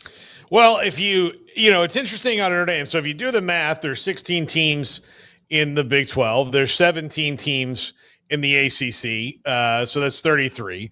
There's 16 in the SEC and 18, and that's 34. Well, Notre Dame could, lean over there and cause a tie, I guess, broken by the pro temp, I guess. I don't know how they would do it if you voted just along party lines there, but I don't think the automatic qualifiers like Notre Dame, they're kind of good in any format, but even still, if there's 4 automatic qualifiers and they're on the bubble in a lot of years, that's going to screw them, right? Where, if they're the 15th ranked team out of 16, but you have to go to number 16 to get that fourth Big Ten team, or maybe even below to 21, then Notre Dame could potentially get really screwed there. Okay, yeah, I mean, fair enough. So I guess maybe I hadn't fully fleshed all this out. Maybe there is some actual legitimate reason for Notre Dame to be to be thinking about that, and at least just be involved in. I guess the other piece of this is, we know that Notre Dame has spoken up against the idea of what the current proposal has been, which is the 4-4-2-2-1-1. Okay, but we don't know what specifically Notre Dame is trying to bring to the table, because another piece of the reporting lately, it was not in the latest Ellinger article, it came afterward, was that the Big Ten, or rather the Big 12 and the ACC, have been able to present like some alternate proposals. So I guess a part of this could be maybe Notre Dame has some specific ideas about what they would like to see there, and maybe it is a little bit more of them just getting involved in the idea of, hey, do we have any ability to actually shape what this is going to look like and put something together that is going to be ultimately better for us? I don't, the way you frame it when you're sending out a Big 12 newsletter, right, is like, hey, I mean, Notre Dame is on the same side of the Big 12. Doesn't necessarily mean that it's like they're all linking arms and singing Kumbaya with Brett Yormark, on the way there. I'm not necessarily suggesting that. It's just that, to me, it was a powerful message that, like, symbolically, nobody seems to be really happy about the way the Big Ten and the SEC have just tried to, like, shoehorn this thing through, like, basically bully this through. And there have been a bunch of tactics. I actually thought Josh Pate made a really good point when he pointed out, like, we had that report floated, I think it was from Heather Dinich at one point, that was like, hey, they're going to, maybe how we determine who gets what bids will be through partially TV eyeballs, right? Basically like a brand rating, and the conference with the most TV eyeballs is going to get an extra team in. And he suggested, well, that was never actually going to happen, but they float that out there to get you all mad about that so that you'll be happy when they then pull back and just go back to what they wanted to do initially. And it's like, we've gone through, they put the 4 auto bid out there at first and then kind of pulled back when there was a bunch of public backlash, and then they waited a while, just waited for everything to die down, and then they start floating it out again. And now they float out a way worse idea to try and get you all, little deception there, get you all upset about that. And now they come back to this again. And so it does seem to me to be a little bit of Notre Dame, just like, hey, like, guys, come on, man. I know that you have all the power and you have all the cards here, but like, as I said there, like, let's not push more toothpaste out of the tube that we don't have to, that can't be put back. And even connecting this all more broadly, it just feels like the presidential commission and now some public pressure from like congressmen who are tweeting about that, basically come at me, bro, to the SEC and the Big Ten. It does feel like a lot of people feel like this is like a point of critical mass where, like, if we don't stand up to what is happening throughout the sport, not just with like NIL and the craziness going on there, but what is being forced through by Fox, ESPN, the Big Ten, and the SEC, then like we're never going to get some of this back. So it's kind of do or die. John, when it comes to the 2 playoff automatic bids that the Big 12 would get under that specific scenario, you mentioned that you were initially for it, and then you're part of the, hey, let's fight this while we can, because there's going to be no fighting really left to do here pretty soon. But how much did you battle with that? Because I've tried to put myself in the position of Brett Yormark and the conference leaders, and like, man, how much do you fight versus liking what you can get? And they're getting paid the big bucks to figure those things out. But I've found myself in a tug of war. How much of a tug of war have you had in trying to figure out what the best path forward is in terms of fighting or just accepting their fate? Yeah, I'm in the same boat as you. There's been a lot of waffling back and forth on it. I mean, because to be honest, and this is not, I guess I'm not necessarily proud of this, but at first my take was, you should probably just take the 2. And it's because I didn't really have the stomach for the fight. Like, I just kind of resigned myself to, like, hey, this is the world we live in. There's nothing that can really stop them now that it's written into the contract of the next iteration of the playoff, that the SEC and Big Ten can just bully whatever it is that they want there. Like, taking the 2 actually doesn't seem like that bad of a deal for the Big 12, when this year, had we had a 16-team playoff, BYU still would have been on the outside looking in, which they shouldn't have been. I think we've all kind of realized that as you look through. If you're doing a blind resume test, like, BYU should have gotten more consideration, but they got virtually none. And instead, all the controversy was about SEC schools, and then I guess a little bit Miami. That tells you like how much respect you're probably going to get on a year in, year out basis here. So in some ways with this fight, not only are you risking that the Big Ten and the SEC just say, well, to hell with this, we're just going to go do our own thing, but you're also risking that then, like, they're like, okay, fine, we won't do auto bids. Everybody, you just got to fight and earn your way in. And we saw last year how the Big 12 can get treated when that happens. So unless you start actually winning some playoff games, turning Arizona State's close calls with Texas into wins, you might be in trouble there as well. But I just think like at the end of the day, I was just like, I can't not fight against the Big Ten and the SEC. If others are taking up arms, and like, again, looking at the rat-a-tat of quotes that was coming out there, just bam, bam, bam from everybody in the ACC, I was like, oh, okay, like the ACC's got the stomach for this, man. They're ready for this. And I was a little surprised because like Jim Phillips, to me, has always been a little wishy-washy, but this seemed like a pretty strong show of force from the ACC, which I guess makes sense because, you know, had we had a 16-team playoff last year, they're probably getting 3 in, you know, assuming that Miami gets in there. So I can understand how they would be a little more motivated to publicly come out and fight that. It is a bit trickier probably right now if you're Brett Yormark, because the thing with the Big 12 and the ACC, and I know this turns into a Big 12 ACC thing really fast. I mean, the ACC as it's currently constructed, there's never really been much of an argument in terms of like, they obviously have the bigger and better brands there than the Big 12. Like, I don't think anybody's legitimately trying to argue that. The argument there has always been about stability. And the ACC, I really think, has set itself up now for like, all right, you got 5 years, and then it's going to blow up one way or another. That's always been the big part of the debate. But as it stands right now, if you're talking about who on a year in, year out basis has a better shot to be earning multiple playoff bids, it's absolutely the ACC because of the brands they have. They're going to get more respect. Miami's going to get more respect than BYU when you're fighting there for those spots.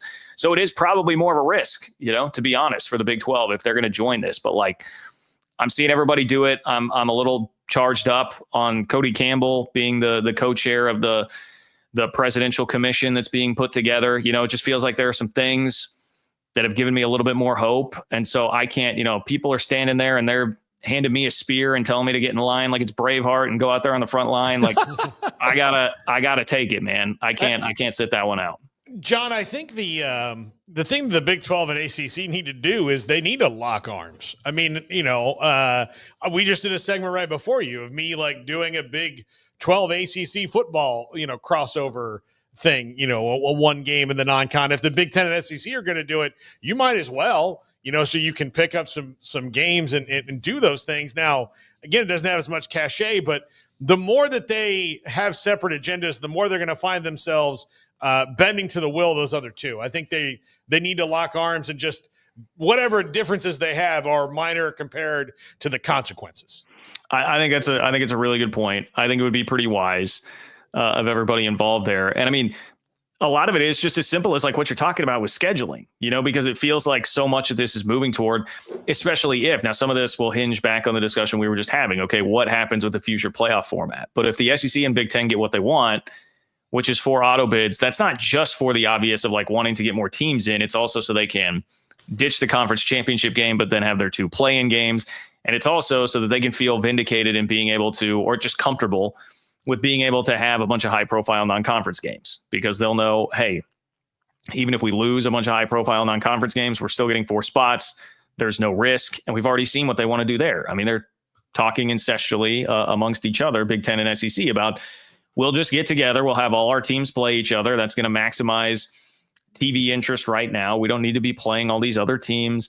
I suppose that the schools that still have rivals in the ACC will probably still do that. I mean, I guess we'll see. But they're going to start just cutting everybody else slowly out of the picture, right? And they want to even get rid of a selection committee to remove, you know, God forbid we grant a little grace to a Big 12 or an ACC team that might not have the strength of schedule as an SEC team, but they will literally just game the system. So it's like you can't up your strength of schedule very much by playing SEC or Big Ten teams in the non-con because they're going to be busy playing each other, right? Like that's the way all of this is going. So yes, I think big picture, you want to link arms to try and fight some of that stuff from even happening. But if it does happen and go down the way that it looks like it more than likely will, you're going to need to play somebody, and it's going to be better for you to have some sort of agreement in place and to be able to get some of your better brands to play to just help each other out as much as you possibly can there. Does K-State in this hypothetical have a natural ACC team, like a history or something that jumps out to you? Boy, that's a good question.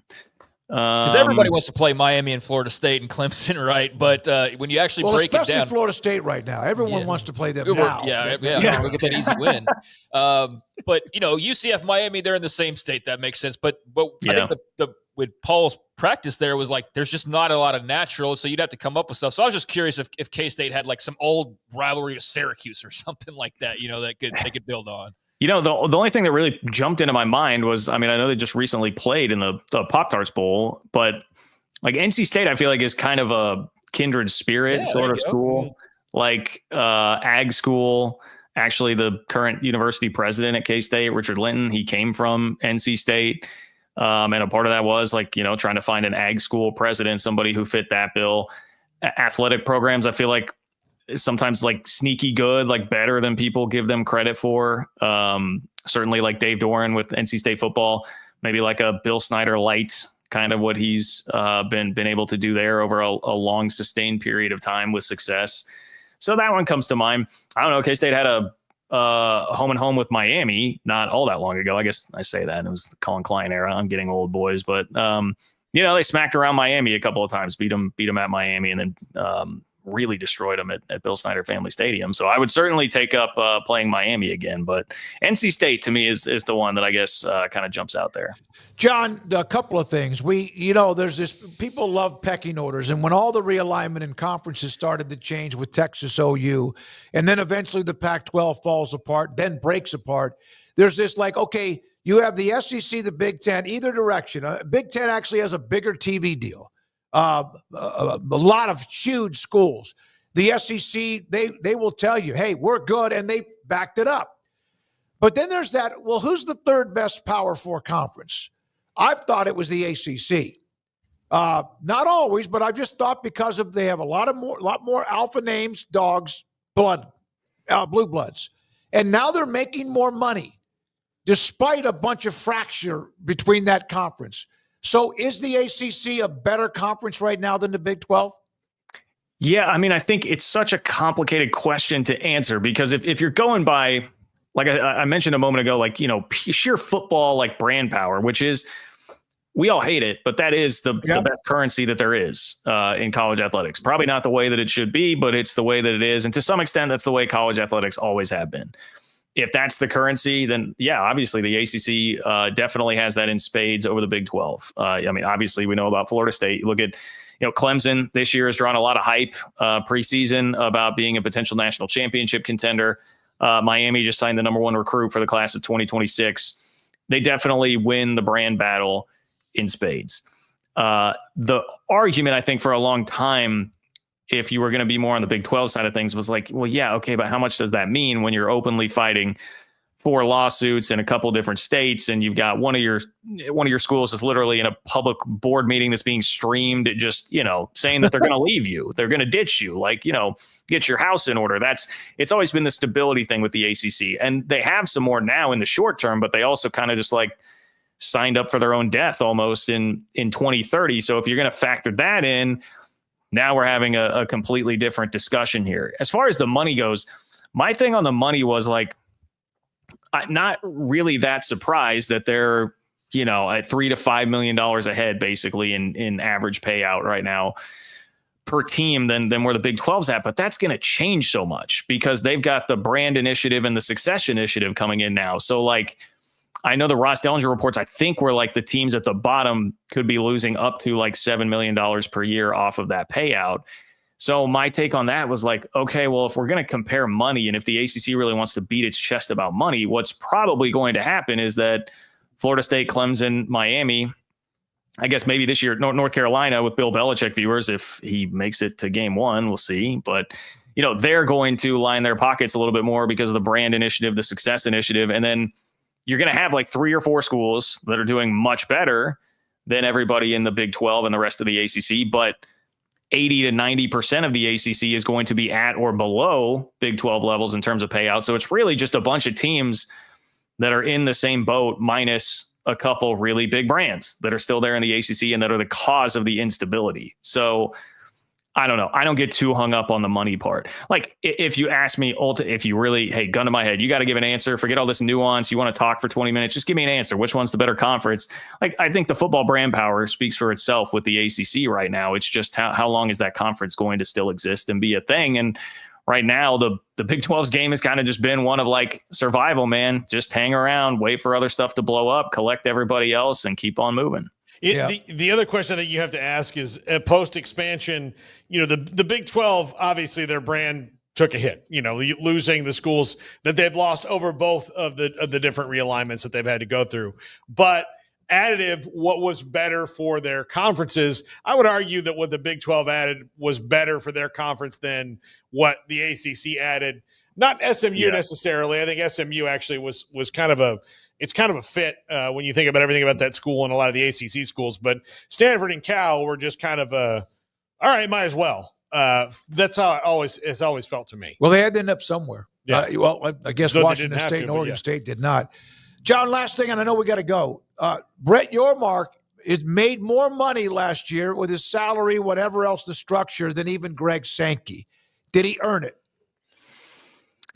There's a part of me that just wants to say, like, almost in perpetuity, I've got to kind of say Brett Yormark's earned whatever they're paying him just because of what he pulled off with I'm going to say heist isn't really fair, I guess, but by winning I'm going to say by pulling away the four corners, but really what it is just back to the TV deal.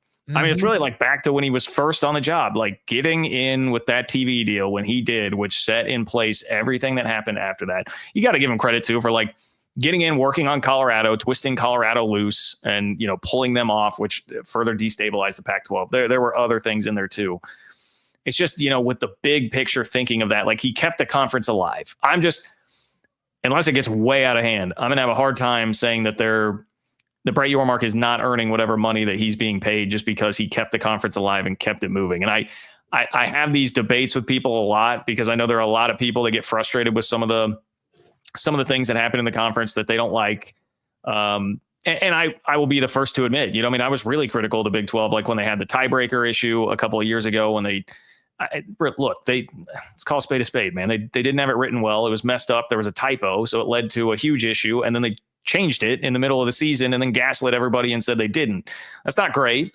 But I think it's representative of the fact that Brett Yormark comes from the entertainment industry. He's not somebody that had the background of like how you run things on a day-to-day basis, a conference and I am much more forgiving of those things because of what has happened in the big picture. And I can understand if you're a fan out there and you don't pay that much attention to that, or it's easy to forget that. And you're going to get frustrated about some of the little things there. Or you're like, why are they trying to play games in Mexico or whatever? This seems stupid. Like I'm all for him trying whatever. I think he's earned that credibility and I'm not going to crush them for paying him whatever it is that they're paying him. A part of it too that we could discuss is like, I think about the hand that he has to play versus the hand that Sankey has to play. Like, I don't know. I could dress up in a Darth Vader outfit with a freaking lightsaber and run the SEC. Like, it's pretty easy. Like with what Greg Sankey's been handed there. I'm not saying he's bad at his job, but you have so much more to work with. So Brett Yormark, look, I just said the ACC has the bigger brands. He's going to the table of all these Power Four commissioners with the lowest hand. I would give you a better example of it, but I'm not really a poker player. So I don't know what the perfect analogy is there. Someone would have to help me out with whatever Yormark's hand is that he's going to the table with, but it's not quite as good as the ACC and it's far worse than like the pocket aces that Sankey has. Thank you, buddy. Good stuff, John. Thank you very much. John Kurtz, Kansas City Sports Network with us on 365 Sports. And we went around numerous topics and ideas. And one of it is how do you get the Big 12 and ACC help each other? And will they do that? Will they get together and make that happen and do it because it helps both, not just because it helps one, your conference, and you're kind of wink at the other one? Well, I think it'd be in the best interest of the ACC leadership if they want the ACC to continue to be a thing, because the alternative is you don't, and then you stay beholden to those big brands, and then they up and leave you in the next 5 years, and then you are sitting there going, hey, Big 12, remember that scheduling agreement we turned you down for about 5 years ago? We would really like to rekindle that conversation right now, right? So they might feel like they're on the higher step, but it's not like 2 or 3 steps higher. It's like a step higher, and it's based on 3 brands basically. That 2 of whom very publicly shamed you. We're suing you over the last year and looking for their exit. So, like, if you want to bank on them just being in your conference no matter what for the foreseeable future, then sure, turn your nose up. But if not, then you'd probably long play, be smart to say, let's start a relationship now, and then we will probably really need each other in about 5 years when those brands were to leave. But, I mean, it would also come down to things like, does it make sense with everybody's schedules to do that? Don't just do it to do it because the other side's doing it. Do it because it makes sense to do it. But I do think it makes sense for the ACC to be very open-minded and to not turn their nose, because we saw what happened to the last conference. They tried to turn their nose. They basically died in everything but name and 2 schools only. So go that route if you want to, but there's 2 conferences that can pull that off and get away with it, and they're the 2 that continue to try to build even more of an advantage for themselves. I did want to ask you, who did you have K-State playing in that ACC? Georgia Tech. I do like NC State better. I think when he said that, I do like that. I better. just did it based on the I was doing coach coach there. But when he gets into like ag schools, those are things we don't take into account. Yeah. Like that makes a lot of sense, and I could see K-State, NC State. It wouldn't probably, to the person earlier, it's probably not drawing massive eyeballs. It would just be a game that sort of blends in, but I do think those schools would make a lot of sense as a combination. I'll add this to look, if they want to do, they also don't have to do a 16 for 16 scheduling thing. They could do 8 and 8. Like, it could just be a rotating thing. Like, sure. 8 of our schools are going to play each other every year in each like league. they do in basketball. Well, 2 years ago, Arizona. 2 years ago, Arizona State wasn't in the conference, but let's say it's 2 years down the line and Arizona State was who they were entering the conference. Yeah. They wouldn't be a part of the lineup. Yeah. But next year, they're in the lineup because they won the Big 12 and you want to see them go play Clemson or something like that. Yeah. And I say, like, for the anticipation and buildup of it, like, don't do these things. Like, you can do this where we saw during COVID, they can do it in 3 days, for God's sakes. Like, save the like you do for basketball. Like, all right, the top 8 teams in each league are going to play the non-conference game, and the other 8, well, sorry about you, like, but save that spot, and then you have something else you can maybe do. Because I don't know how much, or 2 years down the line, whatever it is. Yeah, because I don't know how much, like, if you get like the 16th school versus I don't know how much good you're doing at that point when it's like, I don't want to pick on anybody, never mind, but yeah, I think if you did it more on a who's hot right now as best as you could, that would probably help greatly, because at least there's like something to that. Whereas, like we mentioned earlier, there's not a brand that you can just go year to year. It doesn't matter how good or bad they are. They're going to draw eyeballs regardless. Now, I'm sure somewhere in Lubbock or Stillwater or something, people are like, no, they get 750,000 or, something like that. But in general, I think that there's a lack of those Clemsons and Florida States, obviously, to state the obvious. So it'd probably be best to go with the hot hand versus just sticking all of them against each other in some form or fashion. You've had teams in the Big 12 who have been on the verge of that, like, not getting to a blue blood level, but being a part of the conversation, and they haven't been able to sustain it. Like Utah, Oklahoma State, Baylor, they were, TCU. but they also like fell on their face a few times. TCU, my God, they've gotten the championship game, no matter the final score, although that was wretched. So, and I'm not trying to forget anybody, but that would surely help. Cincinnati was in the semifinals one year, obviously did not work out well, but just you got to get to that point and try to sustain it. And it's hard to, because it's hard to sustain success. Even some of the teams that are blue bloods have struggled and been in the Oasis. All right, we got a break here. Go ahead. For what? Are you trying to squeeze in the Nebraska schedule? Because I'm going to tell you right now. I said we have to break here because we have to get to the top Well, 5. I thought you were going to try and pull this. No, we're because you squeeze guys in Nebraska. filibustered. You filibustered because you didn't want to do Nebraska schedule. We get 5 minutes for Nebraska when you know we need at least 20 minutes for Nebraska schedule. I really don't want it. I think we should skip them. Well, it doesn't matter because we're not letting you. I had to go through mine. Hey, if Matt Rule has his team's not very good. Mine's a tease. Yeah. If Matt Rule has his way, it doesn't matter what your record is. You'll be in the playoff at the end of the year. We're not talking Nebraska until Matt Rule joins the show again, and he has joined others. He's become a national fanboy on the talk show circuit. So until he joins this show, we don't do the Huskers. In fact, we don't bring them up again. No, that's even more reason to talk about Nebraska. Yeah. It was all right. You don't want to join the show, we're going to talk about you anyways. Good, bad, and ugly. I'm sending him a text at this moment. Hey, by the way, remember me? No, I think that's really lame. Don't do that. Okay. By the way, hey, you said you're going to join us for 4 or 5 weeks in a row. I'm giving you one more chance. We're going to. I don't think it'll be anytime soon after his headlines today. I saw that. Something about the playoff needs to be expanded to 40.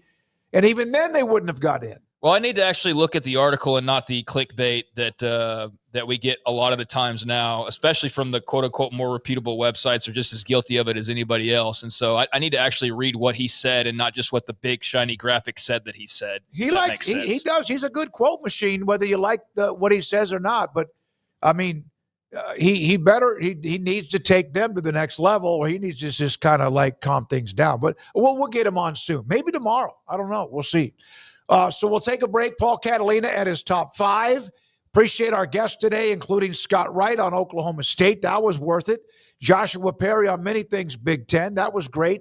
And then John Kurtz from the Kansas City Sports Network on a lot when it comes to the Big 12 and ACC, trying to figure out how to at least stay afloat in this day and age of college athletics. This is 365 Sports. Richard Carr, Buick, GMC, Cadillac, they are the people that you can count on for all of your automotive needs. And, man, I've counted on them on more than, 2 or 3 occasions, more than 3 occasions now at this point over at Richard Carr. Got into a couple of bad accidents over the past 2-3 years. Not bad as far as, like, me getting injured or anything like that, but it beat up my car pretty good, including one incident where I thought my car was totaled. Front end was all smashed up, but Richard Carr Motors was able to fix it all up, and I've been driving in it with no problems, knock on wood, ever since. So that's my experience with them, but there's a lot of different experiences that you can have over at Richard Carr. Maybe it's getting your car worked on after a wreck, or just getting checkup like an oil change, or maybe you need a car. So new and pre-owned cars, well, they've got those going on right now. The Red, White, and Blue Tag Savings Event. Celebrate our nation with the Red, White, and Blue Tag Savings Event, where every new or used car and truck is priced with special American-size savings. So, for example, 2025 GMC Sierra 1500 SLE and SLT models in stock, you can save nearly $9,000 on those models, $8,750 to be exact. If you're looking for a pre-owned vehicle right now during the Red, White, and Blue sales event, they've got hundreds of used cars priced to move for your upcoming summer travel. All pre-owns go through a 172-point inspection, and 100% credit approval is always their goal. So those are just a couple of the options for you. There's much more that you can get over at Richard Carr. Just give them a phone call. Go visit the website, Richard Carr, that's KARR.com, or go see them in person. They're locally owned, locally run, and celebrating 26 years of business here in the Waco area. Deal with people you can count on at Richard Carr, Buick, GMC, Cadillac.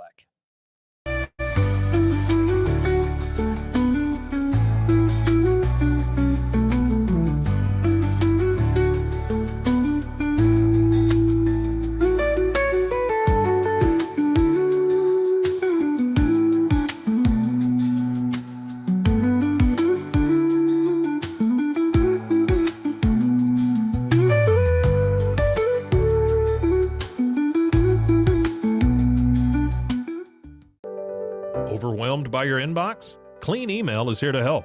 Organize, clean, and manage your emails with powerful automation tools. Say goodbye to spam and clutter and enjoy a stress-free inbox. Try Clean Email today at cleanemail.com. That's CLEAN email.com. Founded in 1910, Samsonite is the world leader in durable, high-quality luggage and travel accessories. Made to the highest standards, our products won't let you down. We give you the confidence to get out there and explore. Inspired by the past, devoted to the present, and built to inspire a multi-generational future, Samsonite is here to elevate your journey. Travel with Samsonite and pack confidence every step of the way. Shop now at shop.samsonite.com. Samsonite.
is Paul Catalina's Top 5.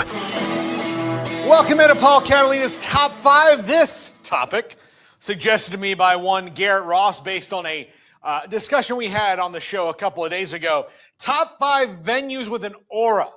These are places I think that every sports fan should go if given the chance. I've only not been to one of them, but I've never heard anybody say that it doesn't have an aura.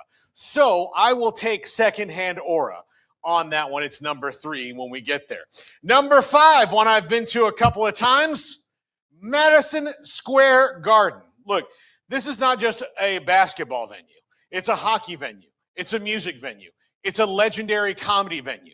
You have made it if you are on the floor at Madison Square Garden. And then when you walk through that building, wherever you are, if you're in the offices, if you're below in the bowels of the stadium, as they call it, which I think is a terrible way to describe it.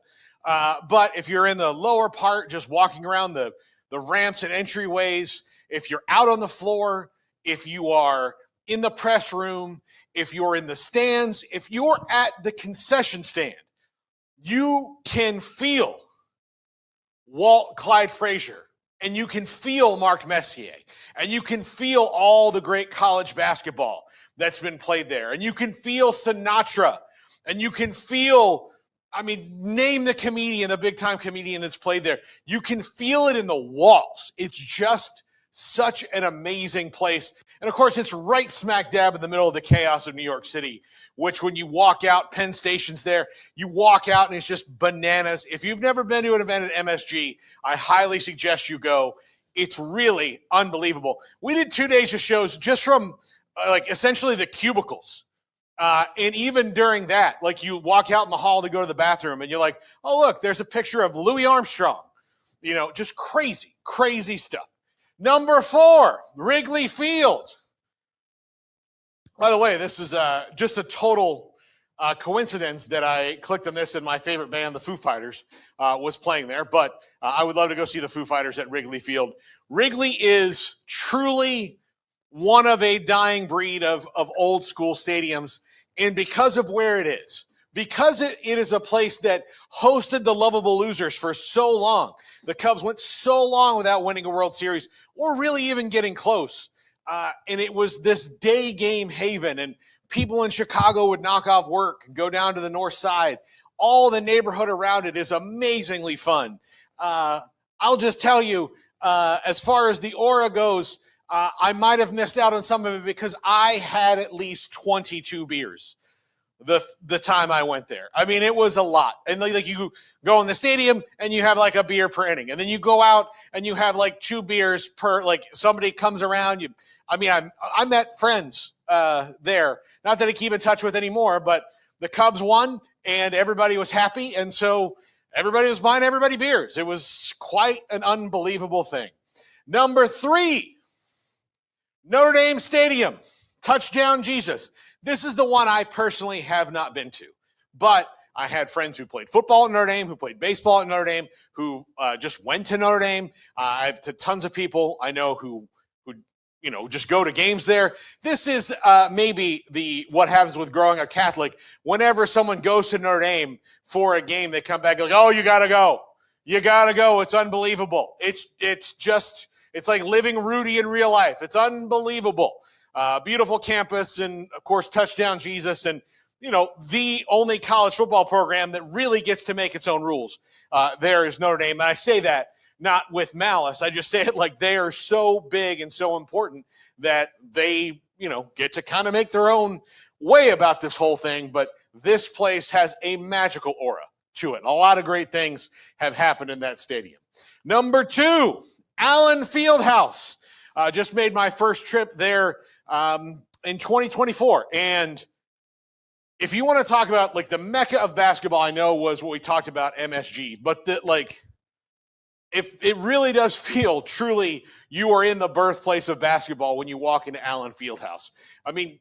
Dr. Naismith, all the things that happened there. And then when you're looking at Wilt Chamberlain and Danny Manning and just this ridiculous murderer's row of players and the great coaches they've had at Kansas over the years. And you walk in to to the fog, and the fans understand the game on a level that most college basketball fans don't. The fans are passionate about a game in a way that most college football or college basketball fans aren't. And it's just, as the kids say, yes, I'm saying it, it's a whole vibe. It is a whole vibe at Allen Fieldhouse. It is something else, and you've got to go. From the pregame to the very end, I didn't want to really leave. I mean, you kind of have to because the game's over. But, like, I could have slept in there. It was unbelievable. Number 1, Fenway Park in the Green Monster. What did you think I was going to pick as a stadium with aura?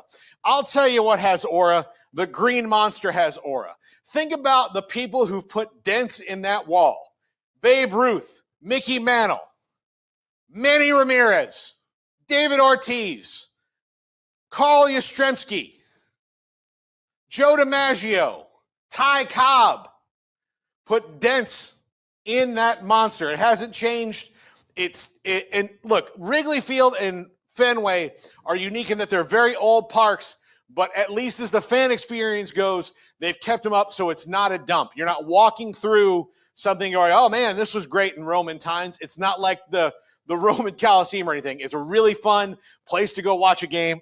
And also, the area around Fenway Park is a really cool place. Not quite up to the standard of Wrigleyville, but very, very close. It's amazing.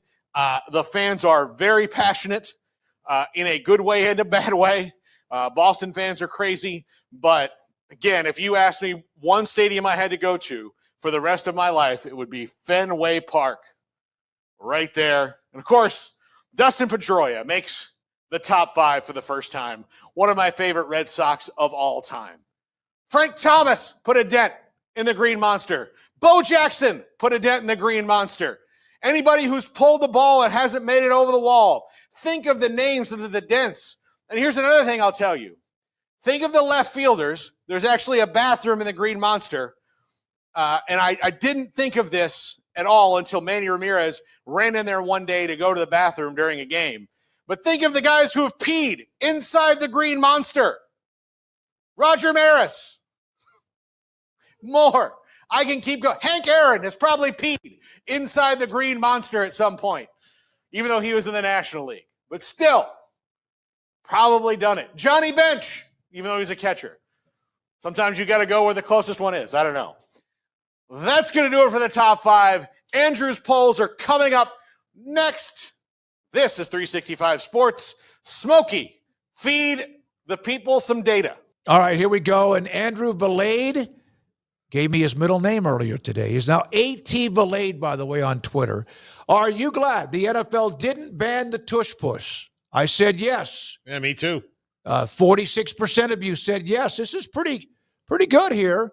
Doesn't matter to me. Probably could have been an easy answer for me too. And no, it's dangerous and too easy. It's definitely not too easy. If it was too easy, they wouldn't everybody be would do it. Yeah, it's definitely not too easy. It's a nice number of votes, So, 147. Yeah. No, I'm glad they didn't. Jerry Jones was on with Jason Kelsey on his podcast, and they were watching film of the tush push. And Jerry said, admittedly, I'm going to flip flop in this issue. He's like, am I going to vote against it just so Philadelphia can't do it? Yeah, probably. But you could tell he had no strong feelings about it either way. The entire NFC East voted against the tush push because they got to see it 6 times. Why would they not? Yeah, Again, it benefits them either way. Yeah. Well, let's look at it this way. Dak's big enough to do that. Jaden Daniels, damn it, if they do, I'm throwing knuckles. Yeah. And then with New York, who the hell is their quarterback? Well, it's eventually going to be Jackson Dart. So. Okay. Yeah. All right. Now, the next one. Thank you, Andrew, for that one. The next poll is, who do you think is the best golfer in the world? If we would have asked this question prior to the PGA Championship, I think that, a couple of donuts with Xander Schauffele. Did he win 2 majors last year? Yeah. Colin Morikawa?